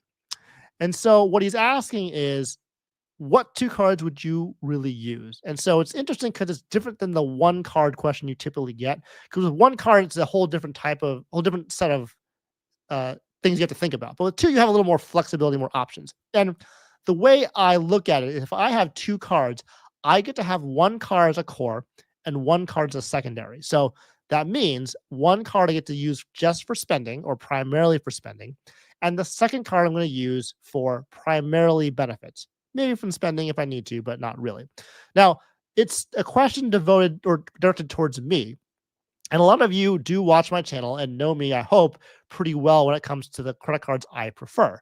So I thought it'd be fun before I let you know what those two cards are to see if you could guess which two cards I would put in either one of these slots. And so we're going to use the polling again for this. So again, go to menti.com, use the QR code or enter the 8-digit code. And I want to know from you guys which card you think I'm going to be putting in each one. So the way we'll do it is a multiple choice. So I'm going to put 3 cards up on the screen, and you're going to choose the card that will not be in my 2-card setup. So there's only 1 card in there that's not going to be there. That'll make things a little bit easier to choose from. And so I'm going to go ahead and get that on the screen here. Again, go ahead and that like button on that question to let me know you're here, as well as on the live stream as well. And we'll get the polling started in 3, 2, 1, and here we go. The 3 options are the U.S. Bank Altitude Reserve, Chase Ritz-Carlton, Hilton Honors Surpass. Which one of these cards would not be on my 2-card setup? Is it the U.S. Bank Altitude Reserve? Is the Chase Ritz-Carlton? Is the Amex Hilton Surpass? Again, remember, it's which card is not in my 2-card setup, meaning that the one that you don't, the 2 that you don't choose are in my setup, just to make that clear. It's a little bit confusing as a question, but I think that'd be the easiest way to do that. And I think the results are very interesting. There clearly is 2 cards that I promote a lot on my channel more than the other. And that's very clear from the voting that everyone thinks that it's the Amex Hilton Surpass card. And I am going to be using the U.S. Bank Altitude Reserve and the Chase Ritz-Carlton card. So I don't think we need to keep this further. It's pretty standard and simple to see that the audience has voted. So I'm going to go back to this and I'm going to show you what that answer is. And the answer actually is this. And it's going to surprise a lot of you. Now, why did I choose the Hilton Surpass card as my secondary card? Obviously, you all were spot on saying that the reserve card is my core setup if I could choose one, right? That's very clear because there's nothing that competes to that card, right? Maybe the Smartly, but not really. US Bank is still better. The reason why I chose the Hilton Surpass card is very simple. It's because you get Hilton Gold status. That's it. Not only do you get Hilton Gold status, but you also have the opportunity to earn a $15K free night certificates if you want to go down that road too. The Chase Ritz-Carlton card is good too. That's a great thought because it gets you Marriott Gold status. You get an $85K free night certificate, and you also get a very powerful party pass that gets you access to not only those lounges, but also the Chase Sapphire lounges too. So why would I forego that? Because now I don't have a good lounge card. Well, if you look at it, the reserve card does have 8 priority passes over the course of the year, which is not a lot, but still something, right? Can't get to the Sapphire lounges, not the best. It's a trade-off. But for me, when I go to Hilton hotels and I eat the breakfast at the hotels, it's usually very good because it's at a hotel. When I go to a lounge and eat the breakfast at the airport lounge, it's good, but it's not usually as good as the one I would get in the hotel, right? And so because of that, I actually would value having the food and beverage credit more. And I think I would get more value from staying at Hilton's doing this than I would getting a party pass from the Ritz-Carlton card.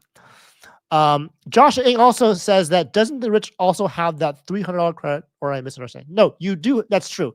The Ritz-Carlton card does still have that $300 annual travel credit you can apply for travel-related expenses.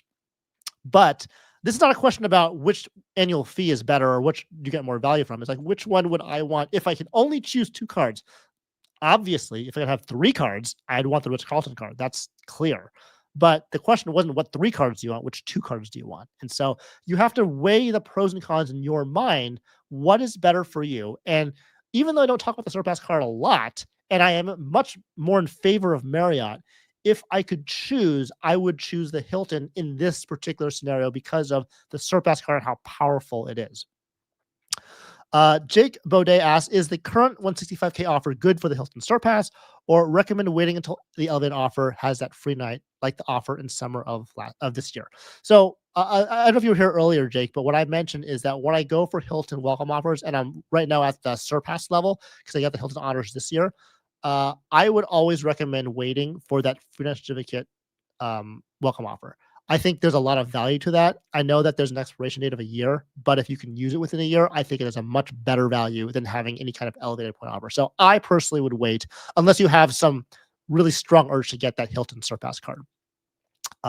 So there's that. So that was a surprise. I figured that a lot of you would choose the Ritz-Carlton card, so that's why I put it in there. And I just wanted to explain myself so you can understand where I'm coming from. And so maybe you feel differently, like you feel like the airport lounges will be better, like the effective annual fee will be better on the Ritz-Carlton card. Like there's a lot of different things. And again, there's no right answer. It's just what the right answer for you, right? And so, but this is what I would do if I had two cards. I would forgo Marriott, just go with Hilton, which I think is a very strong contender anyways, and I would just use a Hilton Surpass card.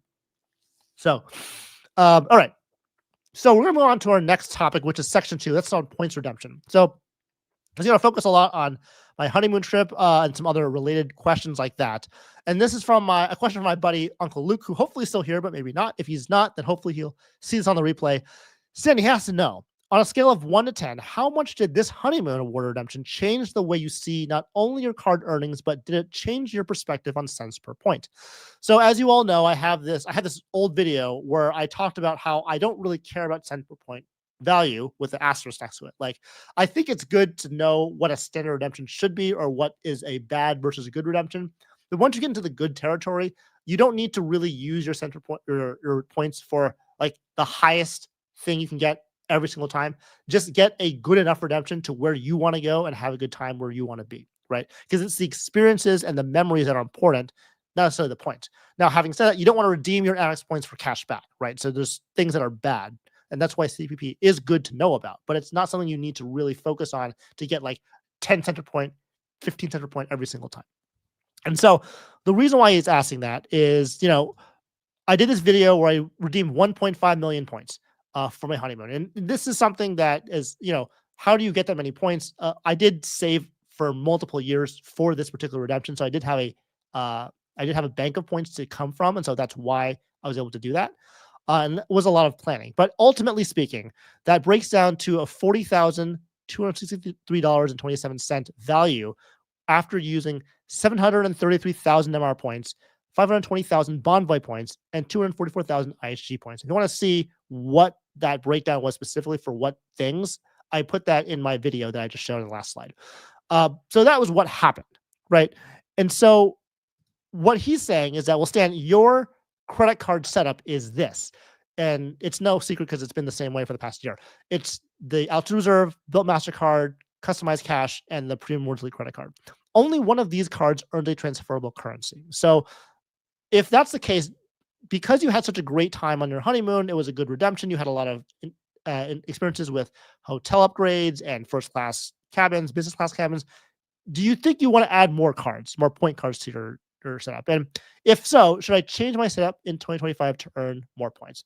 Certainly has me thinking, but it depends on kind of what you're looking at. So there's two things. There's hotel redemptions and airline redemptions. The first is hotel. For me, my strategy for hotel points is very simple. Because I don't, as you saw from my credit card setup over there, because I don't earn a lot in those like welcome offers and standard point earnings, I typically replenish my points using a sale with that 100% point sale with Hilton IHG, which is very common. So you can buy points at 100% so that you get 0.5 cents per point. This is not free, to be fair, because you are buying the points. But what it does do is open up two things. The first is the 5th night free option and the 4th night free option on the IHG, and the 5th night free for the Hilton. And as long as you look at the hotel and you see that your redemption is greater than 0.5 cent per point, you win. You have some discount, right? If not, then obviously you don't want to make the redemption. But that's how I would do it. I'm happy to pay for hotel stays for a discounted rate if I'm not earning these points, a lot. Now, of course, I have options. I haven't had the IHG Premier card yet. I don't have the Surpass card or the Aspire card yet. And so I have a lot of opportunity throughout the next year to get welcome offers for these cards and then have those points add to my point bank to use for free redemptions, right? But this is kind of the baseline of how I'm planning on doing that. But then it gets to the point where I'm talking about airline redemptions. And so I listed all these cards here because these are actually the cards between myself and my player two, what we have available. So we have all the in cards, we have the Chase Freedom cards, and then we have an American Express, Morgan Stanley Platinum, and a Blue Business Plus. And so with all these three cards, we actually do earn some points on them because we use these cards strategically when they make sense outside of our core credit card setup. What this experience has taught me or has made me think more of is, should I or should I not cancel my Amex Platinum card? I know I just made a video about saying that I probably will, but this card is the highest earner card that I have. And there are times where I do purchase flights for that 5X category, and I do stay at FHR hotels for that 5X multiplier. And those FHR hotels aren't cheap. And so when you spend that kind of money, you get that extra 5X points back on top of that. That does end up being a little bit, you earn a lot more MR points than you'd think, right? I have the Blue Business Plus. Now this card for me is my primary card for this YouTube channel. And so I put a lot of expenses on this card just for that. And so that is a good way for me to earn MR points as well. And so that's nice. But the reason why I bring this up is that now I'm thinking, well, I don't want to add like a gold card, for example, because there's too many statement credits. I still stand by that, is that even though I could use that card and get more MR points, I would much rather have simplicity in my life than have that complexity of having to deal with all statement credits every month and make sure I'm using them and like all this jazz. Everyone's different, right? I used to be okay with that, but as I got to a point where it got very unmanageable with multiple Amex credit cards, it just wasn't really worth it for me. So there was that. And so when you look at what I had shown you before, these are my possible transfer options from each one of the issuers that I had. And a lot of them are not listed because to me, they're not really that important in my situation, but these are the ones I would imagine I would eventually transfer to in the future. And so you can see there's a lot of overlap. And so because of that, the existing cards I have already, for me, I think are fine. I don't think I need to add any more points earning cards necessarily now, unless I want to do for welcome offer purposes or getting more points from that perspective. But what's nice is that, you know, there's a lot of these transfer partners I could use that I can pool together from different point systems. So I can have, even though they're different, you know, Amex or Chase, you can like use the same transfer partner and still add those together to get that redemption. Okay. So the nice thing though is there are opportunities to think about for next year, right? And so we all know about the Citibank exclusivity deal with American Airlines, which is super exciting. We also know about the Alaska card, how they're merging with Hawaiian, and you have that MR point to Hawaii to Alaska thing going on. You also have that 2025 premium credit card coming out next year too. And so those are some additional opportunities to think about as I move forward to say, do I need to get additional points? American Airlines is a great partner. Alaska is a great partner too, because the One World Alliance is very powerful for those two particular airline miles. So do I want to delve into those, you know, cards too in the future? And that's certainly a possibility. So I'll have to see what my travel plans look like to see like what I'm looking for, but they're on the table. I have never had an Alaska card, never had an American Airlines card. So all those welcome offers are still on the table for me. And so we'll see what happens in 2025, but we'll see.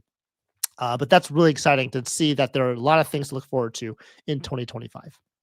Again, this card is still not for me, like I mentioned before. I really value simplicity, and so that's how I would talk about with you know, this particular card. Is it's great for some people, like the last with Peter and his question. I think it would be a great option to consider. But he already also said that he didn't want to do anything with those statement credits. So it depends again on the person if you want to deal with that or not. Stephen Wu says a lot of people are asking about their asking their Amex card. I don't know if he's been asking or axing. But yeah, a lot of people are seeing how much work it is to keep their Amex cards and may not be worth it anymore. Okay. So Stephen will also ask which bank is issuing. It's going to be a Bank of America that issues the Alaska Premium Credit Cards. So when it comes to cents per point, I still believe in the same thing I talked about before, where I use cents per point as a baseline, but just a baseline. And after you get to a good redemption, that's fine. Excuse me. And then for me, I do plan on flying internationally maybe once a year. So it's going to be a cent per point versus convenience argument. Like for my honeymoon, I planned a year in advance. I spent more points than I should have, but because of that, I had a confirmed seat on a date that I wanted. And so for me, that was worth it. In the future, it's going to be questionable if that's worth it or not, because that was a lot of points that I used. So if I want to continue to do this on a regular basis, I have to be a little bit more economical with the points. And to do that, I have to make better redemptions and learn the game a little bit more. And so that's going to be a learning process as we move forward, but we'll see kind of what happens as we go. Okay, so he said scale from 0 to 10 or 1 to 10. I said 5. It's like it changed me a little bit, but not to the whole point where I'm going out of cash back into mostly points. I still think the hybrid setup is the way I want to go, where I'm earning points on the side just a little bit, but really primarily using my cashback cards to earn those higher, like 4.5% on the US bar, and hopefully soon that 4% on that US Bank Smartly card. Okay, so the next question comes from Mark H, and it's also about the honeymoon redemption. He says, "Hi Stan, I'd love to know the level of effort that went into booking the redemptions for your epic honeymoon, and big congratulations to you and your bride. The effort that goes into multiple one-way flight bookings for multiple people to piece together a cohesive trip seems like a lot. Did you figure all other redemptions out first and then book, or did you book one thing at a time and hope it all came together? Great channel and Merry Christmas." Well, thank you so much, Mark, for the well wishes. I'll tell you right now that it was a planned thing for sure. So the first thing when we were planning out our honeymoon, which we did more than a year in advance from the date of the actual trip, was we chose our dates first. And then the second thing I want to point out that's very important is to consult an expert, because I don't do this very often, and I want to make sure I use my points in the right way for the right reasons. And so because of that, I did enlist my help from my buddy JP Knowledge, who did a really good job. And I'm going to tell you right now that I did pay him to do that, because doing this kind of thing is not easy. It takes a lot of time and effort. So I want to make sure that his time was well compensated, but you want to make sure you consult an expert if it makes sense for you. For me, I didn't want to like do something wrong or like miss out on the date that I wanted to go on because of that. So that's why I consult an expert first. The second thing that we did is once we figured out the dates and the redemptions we wanted to do, then we were able to be ready for when the first business class flights were opened. We just booked it the day they were released, and it was done. It was a done deal. And what was nice about that was that once they were a done deal as a confirmed seat, you don't have to think about it anymore. You don't have to be like, oh, is it like a Saver Award seat that has a wait list that may or may not be confirmed? Like, it's just a confirmed seat. You're done. And so that was, for me, well worth the points that I used for that trip. Hotels are different. You can change them up in as much as you want. Like, we changed hotels multiple times throughout the course of the year. It's just a matter of what you're looking for. There's a very generous cancellation policy on these hotels. So like, I think it's all up to 7 days or 3 days before the trip. So you can just continue to cancel and book and rebook if you want to, depending on what you want. So that's less important. What really is important is those first class, business class airline redemptions, because those go fast and the availability gets very hard to deal with once you kind of go past that initial release period. And then you have to deal with things like booking 2 days before or booking a month before, or like hoping that you have some kind of situation that you can get or a good redemption on. So that was that.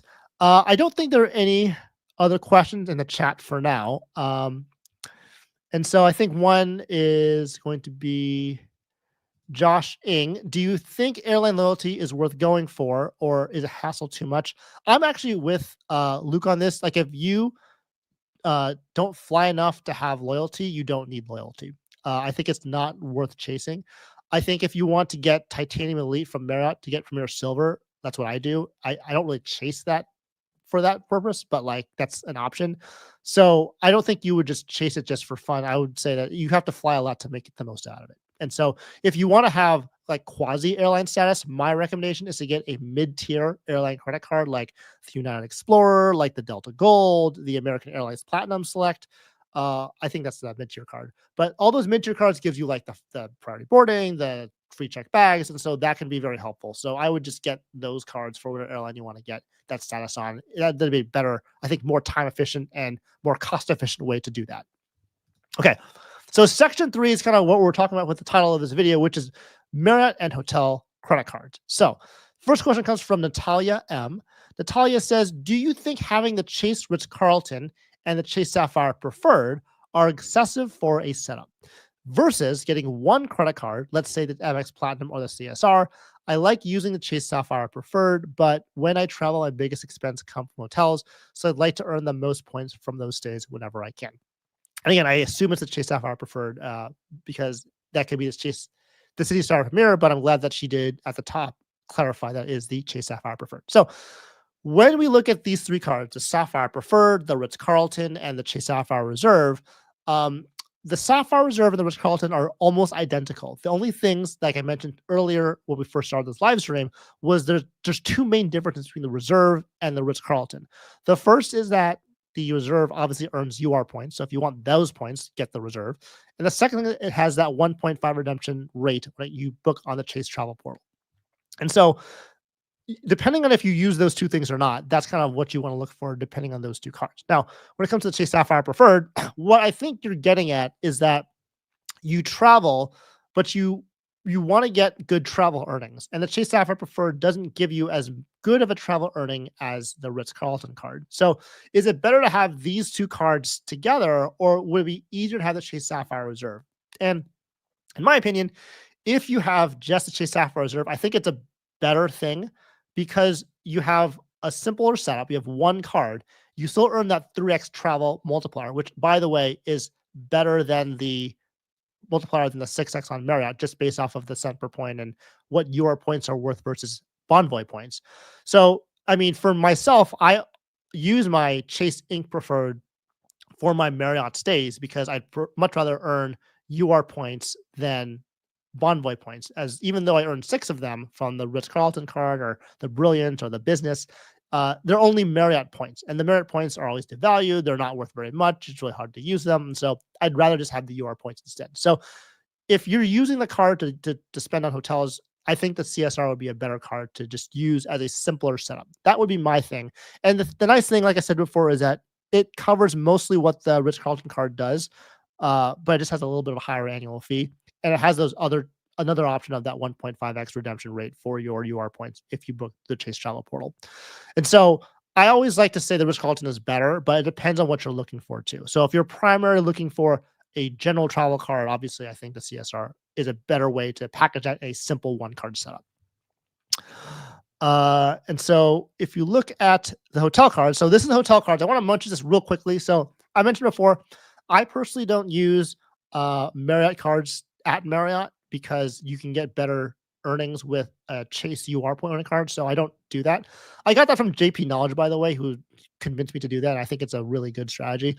The other cards, though, for the other hotel brands, I would actually use them. So for Hilton, for example, if you had the Aspire card, you earn 14x points at that point at the hotel with the Hilton Aspire, but you also get 10x for being a Hilton member and then 100% bonus. So it's 34x total, which is a lot. So I would do that. For IHG, same thing. It earns 10x IHG points on the card, but then I think you get 10 for being a member and then 6 for a 60% bonus for being Platinum Elite, which is on the card already. So you get 26x points for IHG. And then for Hyatt, something similar. I think you earn 9x total.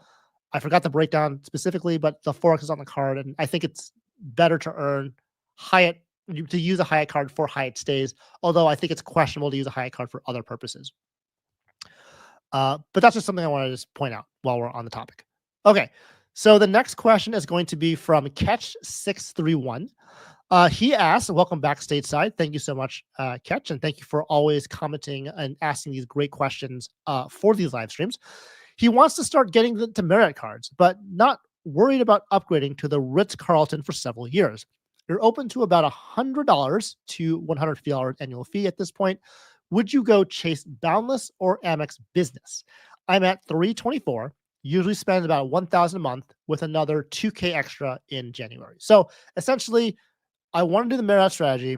Do I start with Chase first or Amex first, knowing that I spend $1,000 a month every month, typically? So I would say judge this by welcome offers. But the issue with this is that right now, the welcome offers are essentially the same. So each card gets you 3 50K free night awards. The Boundless gets you $3,000 in spend for 3 months, which is $1,000 a month. And the Bonvoy Business is asking for $6,000 in 6 months, which is also $1,000 a month. So it doesn't matter from the welcome offer perspective right now which way to go. I would say that if there's an elevated welcome offer that suits your needs, that's when I would go for it. I wouldn't take either of these offers yet. I would just wait for either one of these to get a elevated offer and then pull the trigger then. the next question you got to ask is on the blue text on the bottom is, do I want to go for the Ritz-Carlton earlier or the Bonvoy Brilliant earlier? Because again, with these offer rules, once you get the offer on one of these cards, the other issuer is out for 2 years or 24 months. So if you're okay with going with the Amex card first, you'll get the Bonvoy Brilliant after that, but then you're out of the Chase card system for 2 years. So from that perspective, it sounds like the Amex card is better for you. That's what I would say. But if you find that the Boundless card has a really good offer and it comes before the Brilliant, you could do that first too and just follow the Marriott strategy I outlined in my one of my previous videos. And so that's kind of what I would say for that. It looks like Jake Baudet has something to add. He says, in the summer, I went with the Amex Bonvoy Business because of the 5 free night offer, no 524 slot, no hard category. Yeah, that's a good thing to point out too, because that is really great with Amex business cards, is that you don't have a hard pull and it doesn't report your personal credit, so it's not in your account, and so it really preserves that Chase 524 status. And so definitely something to think about if you want to go for one card versus the other. Thanks for that, Jake. Appreciate that. Okay, so next section is credit card roadmaps. We're kind of moving right along here.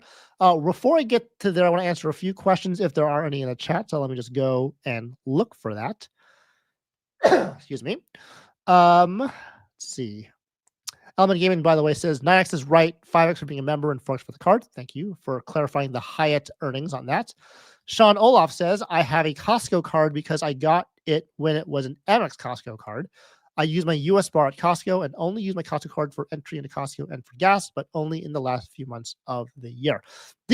That's interesting. Like I know it's nice to have it for the entry into Costco, but I thought about using the Costco card for gas too, but then I realized I could just use my US bar and still get the 4.5% back, which is better than the 4% back you get on the Costco card. So I just completely did away with that Costco card, and we have it, but we just use the US bar for that.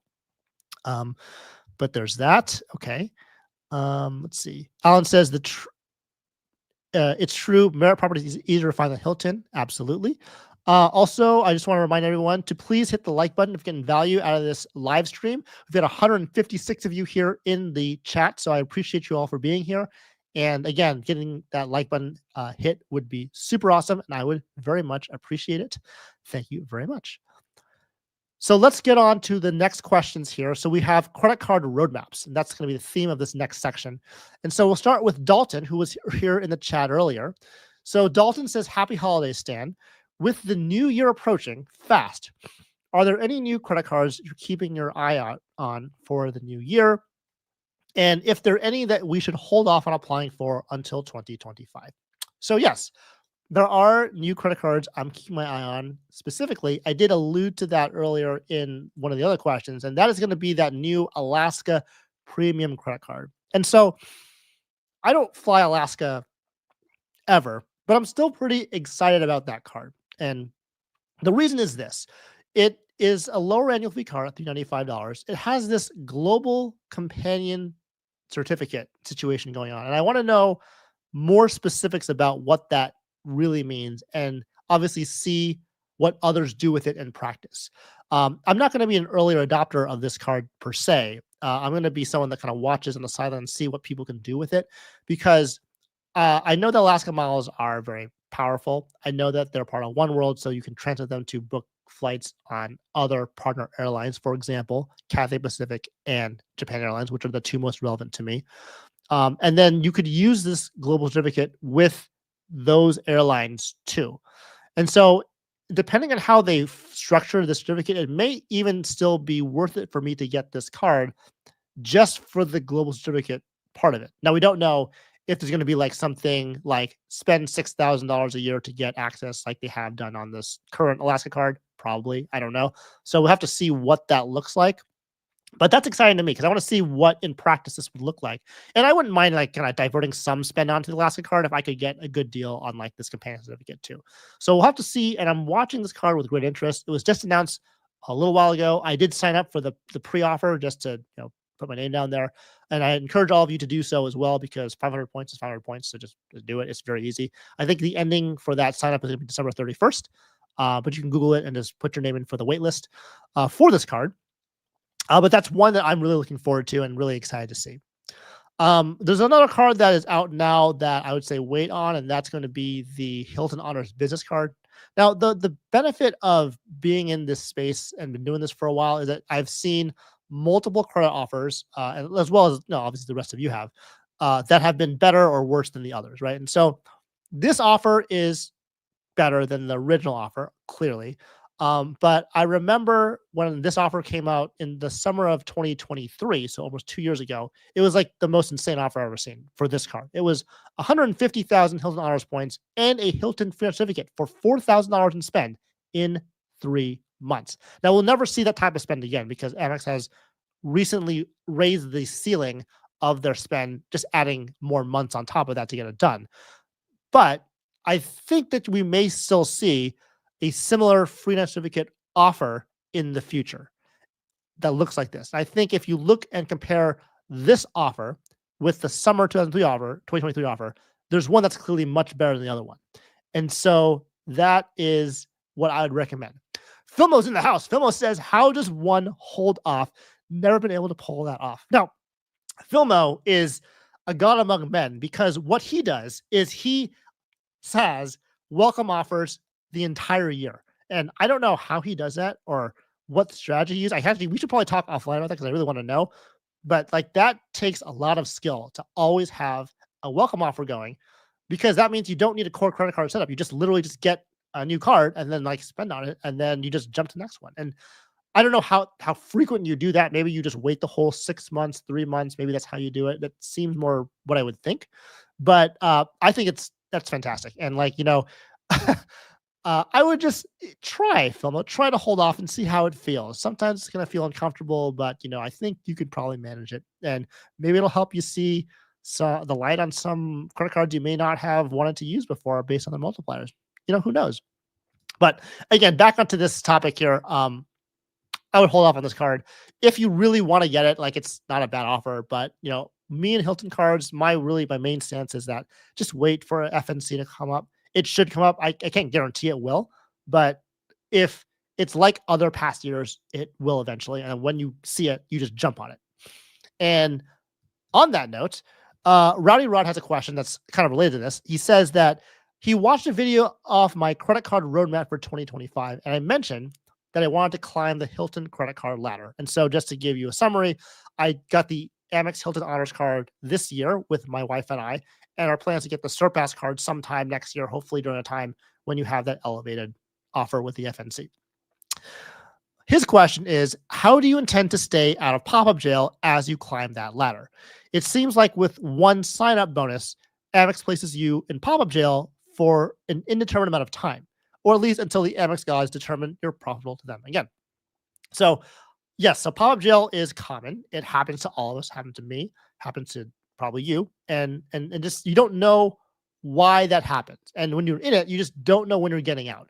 I will say that if you're in pop-up jail for one card, that does not necessarily mean you're in pop-up jail for another card. So I remember one time, it's a little while ago, but I remember applying for a Hilton Honors card like back in 2021, and I was in pop-up jail, and they applied for like a green card, and I got the card anyways. And so that was like back before I really took credit cards seriously. And thankfully, I didn't get the Hilton Honors card back then because then I wouldn't have gotten this awesome offer this time around. But the point is that pop-up jail is specific to an individual card, not to your whole portfolio. So I would just check that out. So the next thing I'll talk about is this. So talking about those offers, the way to get around that is to find what we call no lifetime language offers. Now, these are more common with business cards, but every so often they do come up on personal cards. So when I applied for the Hilton Honors card, there was a no lifetime language offer on the Hilton Honors card from a link that was from Doctor of Credit. And so I used that link and I actually was able to get that offer without any kind of pop-up window. And so they'll come up, you got to kind of keep track of these websites because they'll kind of show you what links you can use to get those no lifetime language offers. I think Uncle Luke also had a similar experience with his Amex Gold card, which he got again, which is a different story altogether. That's a different talk for a different day. But he got a gold card using a no lifetime language offer from Danny the Deal Guru. So this offer was 100K for whatever spend, and he was able to bypass the pop-up jail window because he had the gold card already. So this was another way for him to get the gold card again, but still get the offer again. So just keep an eye out for those types of offers because they do exist. And then when you find one, you can jump on it, and usually it can really bring you that card and get you approved for it without having that pop-up jail situation happen. Okay. So that was the answer for that. The next question comes from Deli Belly. And aside from having a really fun name, his question is, hi, Stan, I'll be moving into a new house in about 3 weeks. Well, congratulations on a new house. It's a big deal. So again, congrats on that. I have some large purchases coming up, washer and dryer, fridge, furniture, etc. I'm estimating about $8,000 to $10,000 in new purchases. If I were to go the personal card route, which new personal credit card would you suggest I look into for the upcoming purchases that I'm talking about, based on welcome offers, transferable currencies, etc.? And what business card would you suggest if your preference was a business card over personal? Would your suggestions be based on keeper cards or just for the welcome offer with a path to downgrade? He is currently at 324 with minimal inquiries. Only have one business card at the moment, Marriott Amex Business. Appreciate your time. Thank you in advance. Okay. So before we get started on this question, I do want to point out that RemGB replied to it and mentioned something I didn't even think about, which is the City Startup Premier card is an option. The offer is not like a Elevate offer or anything. It is an offer in the sense that you get points, but you also get this 2-year extended warranty, which in this situation may be helpful for these large appliances you're buying. I personally have never used the extended warranty on any of my credit cards, but if that's important to you, that's something to think about, to look at the cards that may have that extended warranty to help you if, for example, these new appliances break down. So, follow-up question I have for Deli Belly, going back to that original question, is that he asked if you want to do it for keeper cards versus just welcome offer cards. And the question I have is, do you already have a core credit card set up? Like we said, this entire live stream, you have to kind of divide your cards into like the core setup, which is what you spend on, and then the secondary setup, which is what you use for benefits, which in this case would also include things like welcome offer cards. So if you have a core setup, then you don't really need to do that and get a keeper card. You can just focus on a welcome offer, the best welcome offer you can have. The next question is like, do I get a card with points or with cash, or what should I do? Well, the question I have for you also is like, you have to start with the end in mind. Do you travel? How do you travel? Where do you travel? There's a lot of questions you have to ask yourself to answer this question fully. And once you have that answer, it'll be easier to narrow down which cards are better for you. For me, because I don't know these answers to your questions, the safest method is to use the card with the best welcome offer for what you want, right? And so I have a couple options or a couple things to offer. The first thing is I really like American Express business cards for this reason. So you mentioned $10,000, $10,000. This is actually what the Amex business card offers right now. Its offer right now is 100,000 points, but if you search really hard, you get a 200,000 point offer to spend, I think it's $10,000 in the first 3 months of card membership. So that's kind of where you want to be. When you make these purchases, I would imagine you don't want that reporting to your personal credit because they're big purchases. So what's nice about business cards is that they don't report to the utilization of your personal credit report. There's no hard pull. You already said you had an Amex business card. I'm pretty sure that to be safe, you should have at least one Amex personal card available first. And if you have one Amex personal card, you will most likely not get a hard pull on your subsequent business Amex credit cards. However, if you only have one Amex business card, you may get a hard pull for your second Amex business card. So it's really reliant on your personal credit history with American Express. I don't know if that's true. There's been data points where it's been one or the other, but I would, just to be safe, make sure you have a personal card to ensure that you don't have a hard pull for your business cards. But in other case, that if you had a personal card, there'd be no hard pull.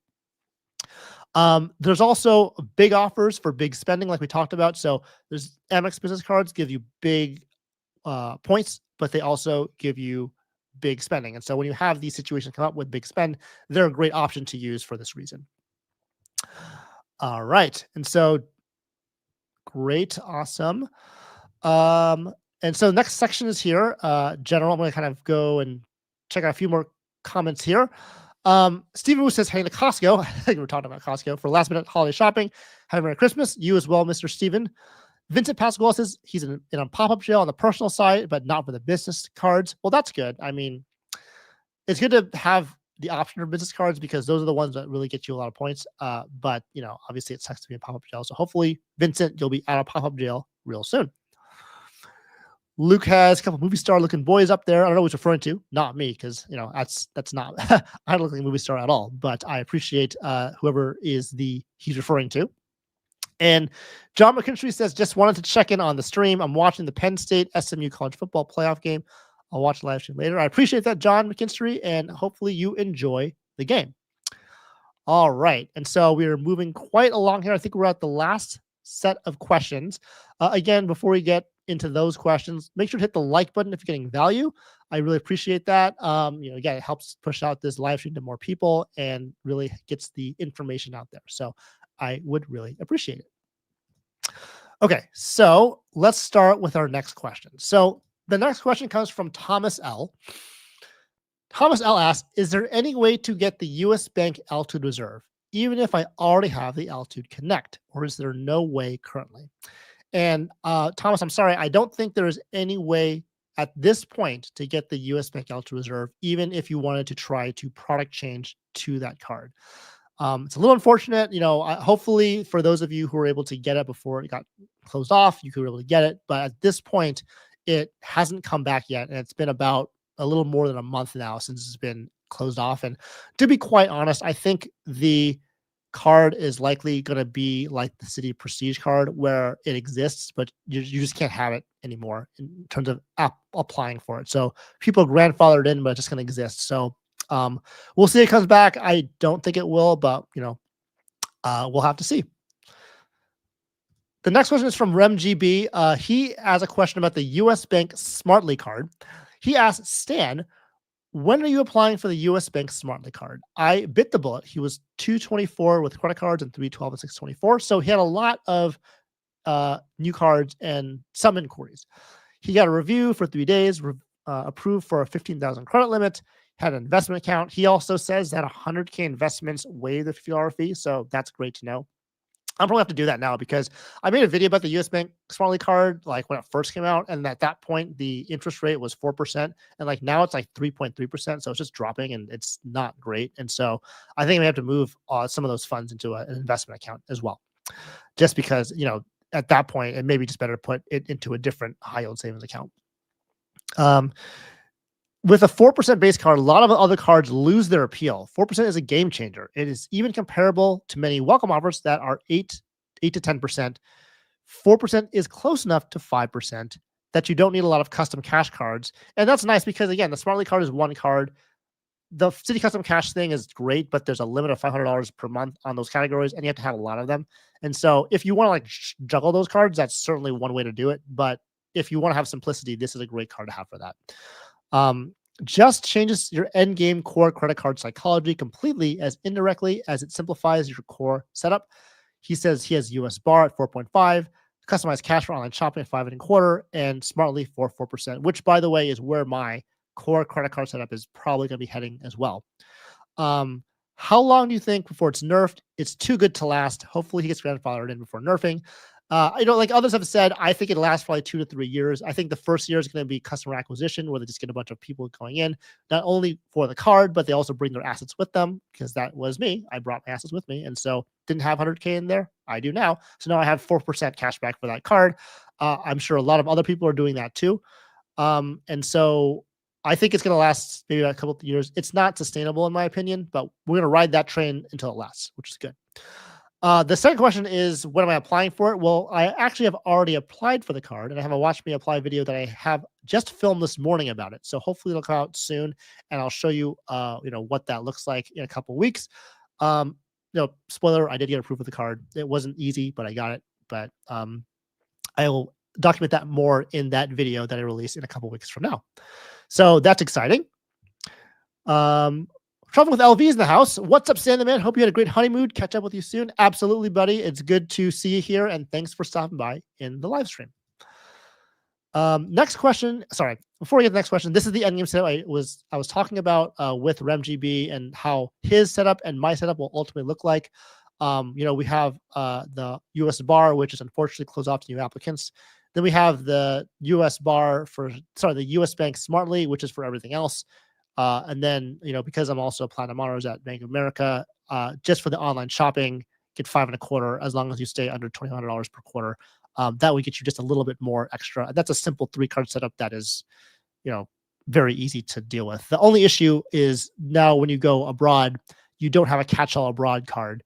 So I have to work on which card would be the best for that. And if any of you in the chat have any suggestions about that, I'm open to them because, I love my Bank of America cards because they have no foreign transaction fees, like that Premium Rewards Elite / Premium Rewards card. But the Smartly is just a better card to use domestically, and that's where I do like 99.99% of my purchases is domestically. So for that 0.01%, I go to like abroad. Like, I don't know if you guys can think of a card that would be like affordable, but like, I could use for no foreign transaction fees. It gets you like a good return on spend. So there is that. Guna Driver says he got the US bar on the Saturday before it was discontinued. Thank you. Oh, you're welcome. I'm so happy to hear that you got that. Filmo also comes in and says Endgame is only a temporary setup, sub chaser for life. Filmo, you're amazing. That's awesome. Good for you, man. I don't have the stamina that you do, but that is some hot stuff right there. Kevin Martin asks, hi Stan, are you and your wife authorized users on each other's card setups? Thank you and happy holidays to everyone. So the answer is yes, we are. It's selective though. We're not authorized users on every card, select card. So most of our core credit card setup comes from my side of the credit card pool. And so she's authorized users on those cards because she does this. Because now that we're married, she does most of the spending for our household. I do very little spending on a day-to-day basis, but she does most of it. So she uses the authorized user cards to do those purchases.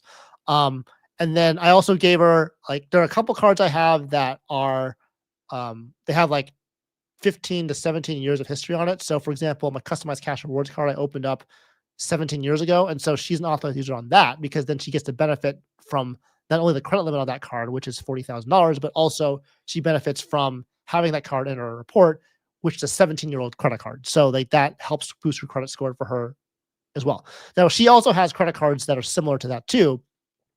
Her Bank of America credit card was open for like, I think 15 years. So I'm an authorized user on that card. Even though I don't use it, I get to benefit from that credit limit she has, which I think is like, I want to say $15,000. And then she also I get that average age of account boost too. So it's like more of a strategic authorized user thing. Mostly authorized users are for spending cards. And then of course she gets the authorized user for my Morgan Stanley Platinum, which is good because that's a free authorized user. So it doesn't need to be charged, which is awesome. So we only have one of those. So that's free, which is a great deal. And then she's also authorized user on my Ritz-Carlton card because she gets that priority pass for those priority pass lounges and Sapphire lounges too. Okay. Element Gaming looks at this endgame setup and says, this endgame setup is not enough to rival Thanos. I mean, if you're looking at like a cash back setup, I think it would be.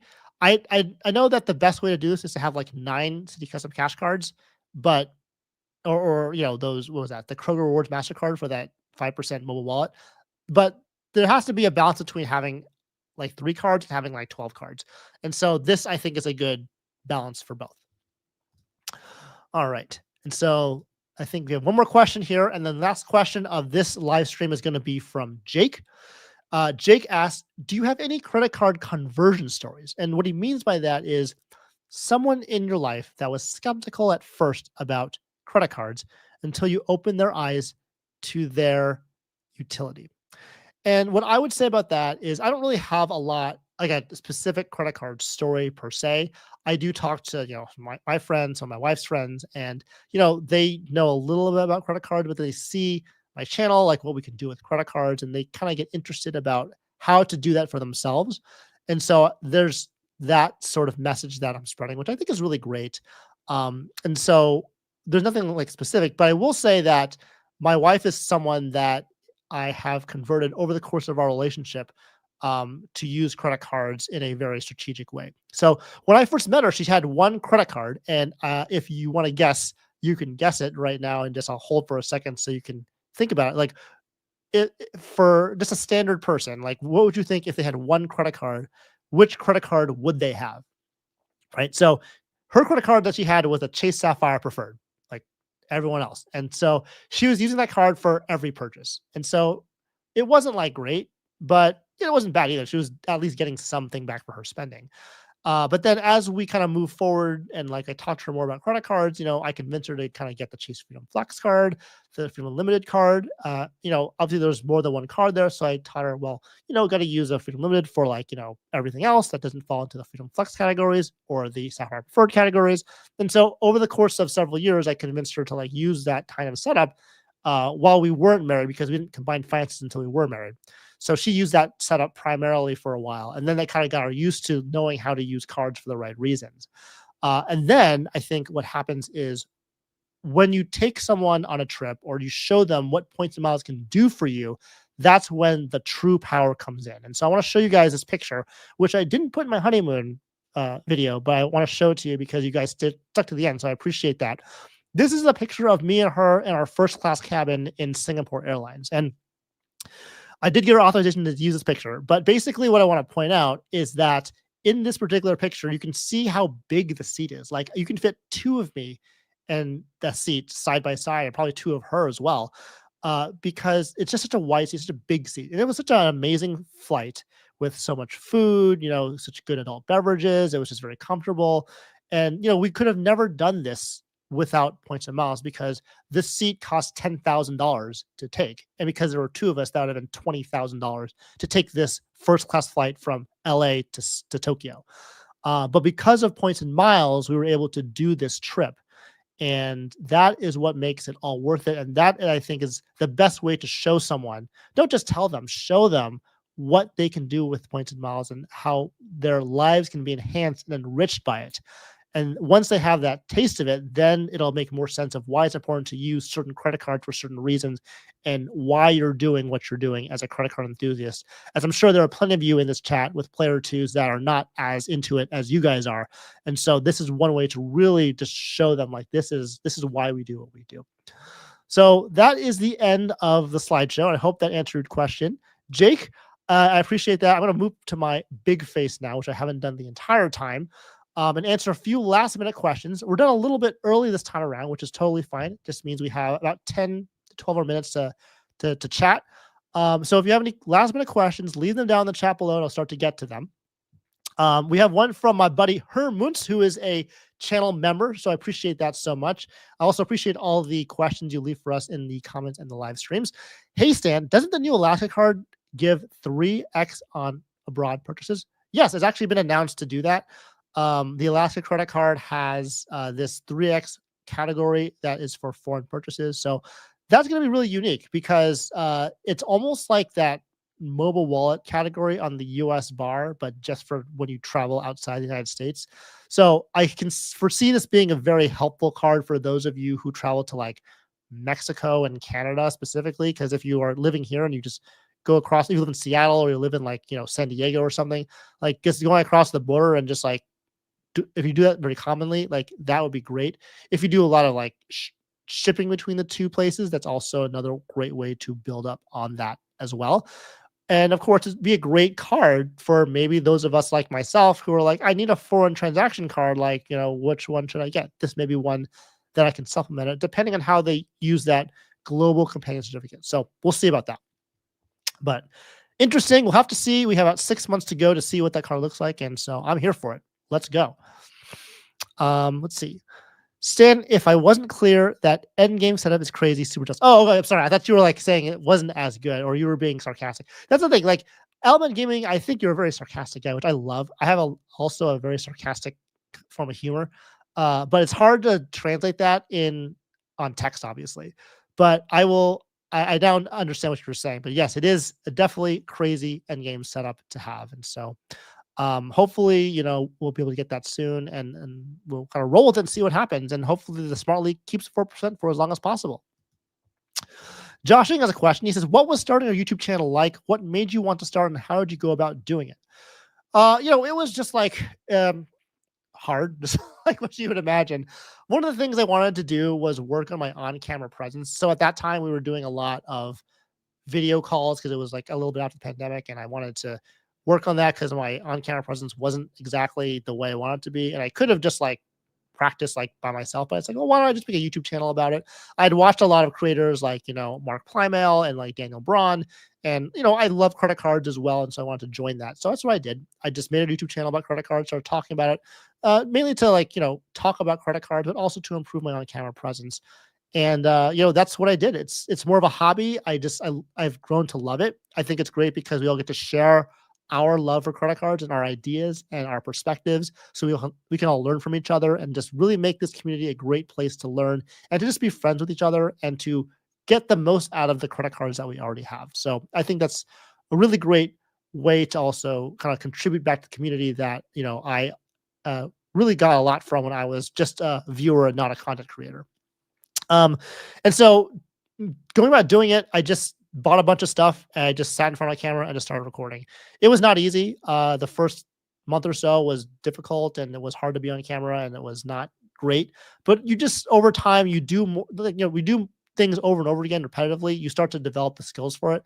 And so it did take some in upfront capital. I think I spent around $10,000 to start this YouTube channel in terms of the equipment, all the business stuff, like the licensing and like, all that stuff. But over time, it's paid off all that money and more. And so it was definitely been worth it. And so hopefully I can keep doing this for as long as possible. Again, I do this outside of a primary job. So I have a full-time job on top of this. So it's not super easy for me to do these videos, but my goal is to do at least one video a week and then one live stream a month. That's kind of my minimum. I may change it up depending on how busy I get with work. But so far, I've been doing that for the past 3 years now, and so it's been okay. And of course, I say this, I've been doing this for a while, but the reason why I've been doing this continuously is really because of all of you. Because all of you come here and you come and support me. It sounds like you like what I'm saying, which is good. I try to be as forthcoming and as honest as possible about everything that I'm recommending. I really just take what I'm experiencing in my own life and just tell you what my thoughts are about and how I'm going to do what I'm going to do. And my hope is that when I do that, you get your own ideas on how to improve your own credit card setups in your own life, and be able to ask questions, especially in this live stream format too. So that's kind of another reason why I love doing this, is because I get to interact with all of you and get to learn about you and your stories and like your questions and your issues with credit cards. And we can answer them all in a very collaborative and collegiate way. So hope that answers your question, Joshua. Excuse me. Sorry. My voice is starting to die because funny enough, I actually recorded a video before this live stream. So I've been talking like nonstop for like a couple hours and we're almost at the end here, but I'm going to try to have my voice hold out for just a little while longer. New again says, I'm a devoted hotel free agent, prefers Hilton when all things are equal. And all analysis done today confirms Hilton for the win, and they have the best credit cards for any brand in lodging, arguably travel in general. I mean, I can get on board with that. I think they have the best credit cards. There's not even a question about that. They have a very good rewards program too. I don't know if it's the best one, but definitely with a Hilton Gold Status and the food and beverage credit, I'm all about that. And they also have a pretty good footprint in terms of properties where you want to go to. It's not as expensive as others, but you could give or take. There's always pros and cons and everything. Alex Milosevic says, does it make sense to get the Chase trifecta while having the reserve and the Amex Gold? I mean, it depends. If you're spending a lot on food, then maybe. I think if you aren't, then the Amex Gold can be cut out and you can just focus all your spend on the Chase trifecta instead. Because that Sapphire Reserve and the other cards too get you that 3x on dining, and that's fine. I think what the problem with the Chase trifecta is going to be the groceries category. So if you really need a grocery card and you're spending like $20,000 to $25,000 on groceries, then a gold card is definitely worth it. But if you're spending like an individual, like you're a single person and you spend like $500 a month on groceries, I would just get the custom cash and move on. Like there's no need for the gold card for that. Josh Ing also curious how to balance your full-time work and doing YouTube. Very, very delicately, actually. What's nice is that when I do YouTube, the only thing that requires me to be like physically in my house is doing these live streams and like doing videos. Otherwise, I could take my laptop and do everything else like on the go. And so you just have to find time to do what you need to do. Of course, when I first started YouTube, everything took like 10 times as long. But now that I've been doing this for a long time, everything is pretty fast. Like most video recordings take about 30 minutes. My scripting takes about a couple hours. I used to do my own video editing, but now I have a video editor, so that helps me out a little bit. But I do review the video edits, obviously. And so that takes like maybe 30 minutes. And then obviously posting takes me some time as well. So really it doesn't take that long to do it anymore. Maybe I would say total work is maybe like 5 to 8 hours, depending on the video total per week. And so that's pretty good. And then of course these live streams are nice because I don't have to really edit anything. I just do the live stream and then I have my content ready to go. So that gives me a little bit of a break from at least 1 week out of the month when I do these live streams, and get you the content anyways, which is really good. Okay.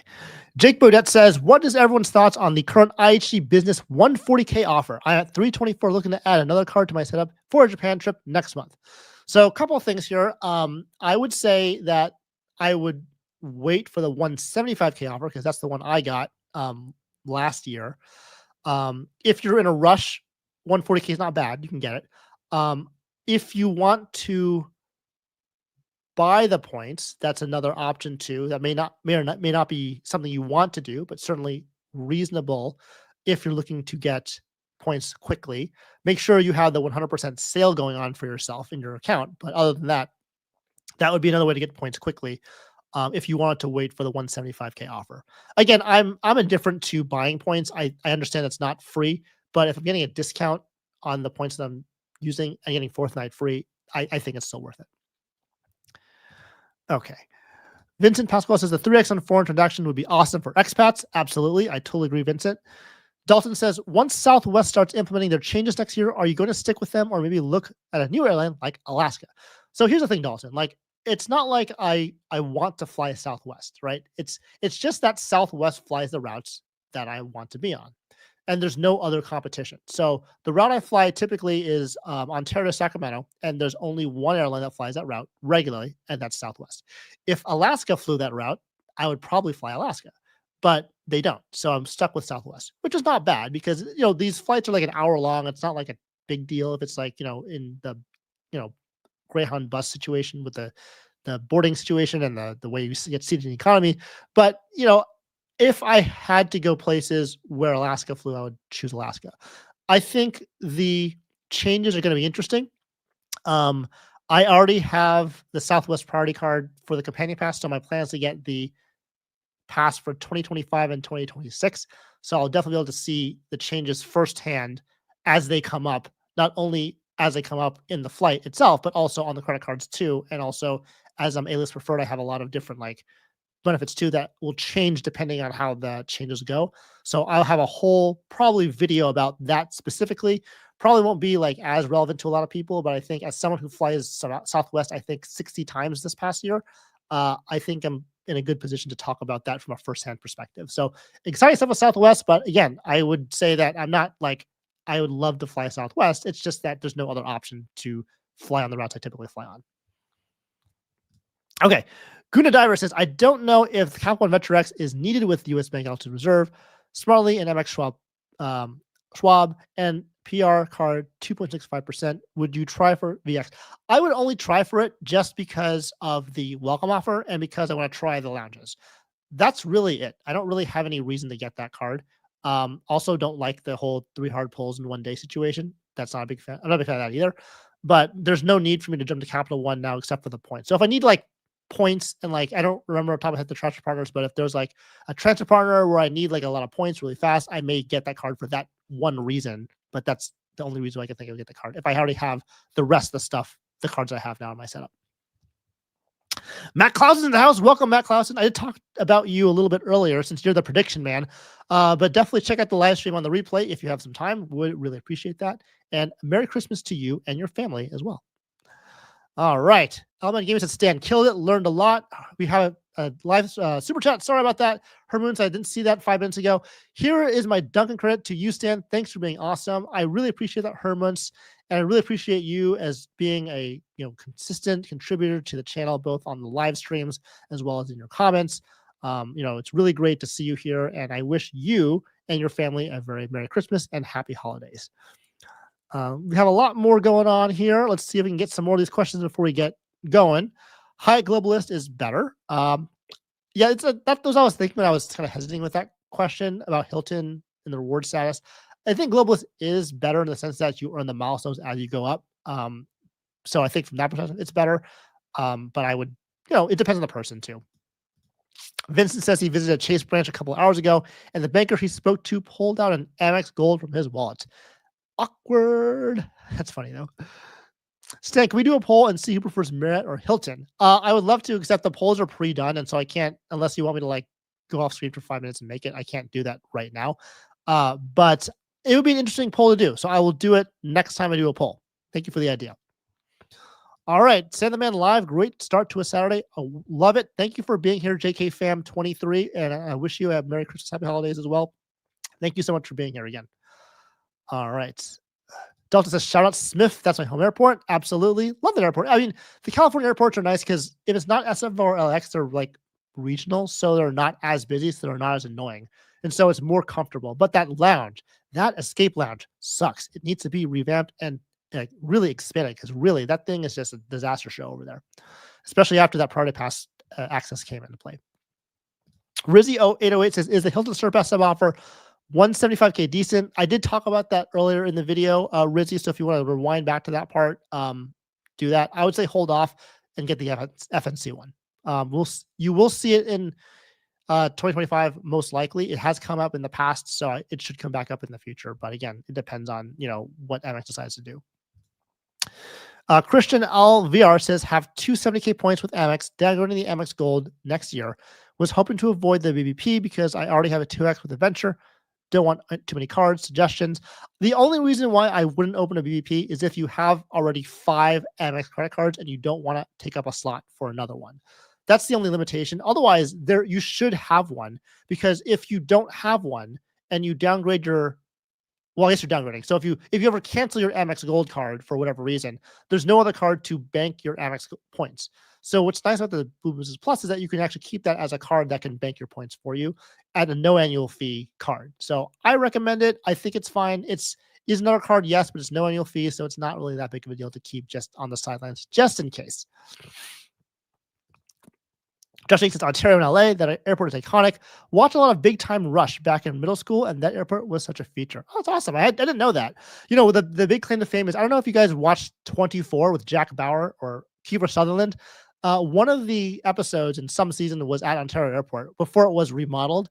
And so when I saw that, this was like many years ago, but that was one of my favorite episodes because it was in my home airport. So anyways, it's really cool to see your airport in a movie or a TV show. So I can see exactly where you're coming from.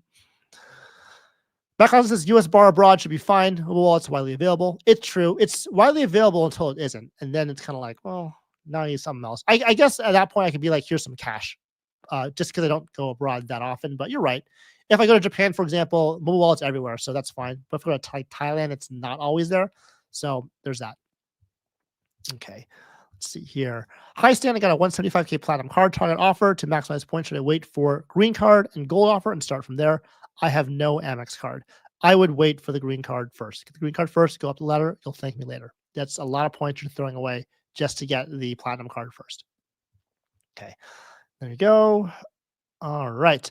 There we go. Thanks, Vincent. Ontario appeared in season 5. That was a solid season. That's very impressive. You remember that. I'm going to have to go back to my archives. I have actually the whole set because I love that show so much. I have the whole DVD set of all the seasons. So I have to go back and check that out and just watch it again, just for, old time's sake.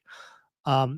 And I think that's going to cover it. So thank you again so much for everyone for being here at this live stream. Again, I try to do these every month and answer your questions as best I can. We do a fun presentation and poll at the same time to kind of see everyone's comments. If you wouldn't mind, please hit the like button if you're getting value. I would very much appreciate it. And again, I can't thank you guys enough for all the support you've given me throughout the entire year and the past 2 years.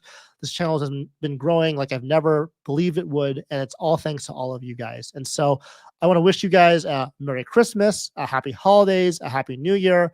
I will try to get my prediction video out before the end of the year. I have one on deck right now for my 2025 credit card predictions that'll come out on, I think, Monday, December 30th. And so keep an eye out for that. But in any case, I hope you guys do well with your holiday shopping for those of you who are not done. And I will catch you guys in the next live stream. All right, guys, take care.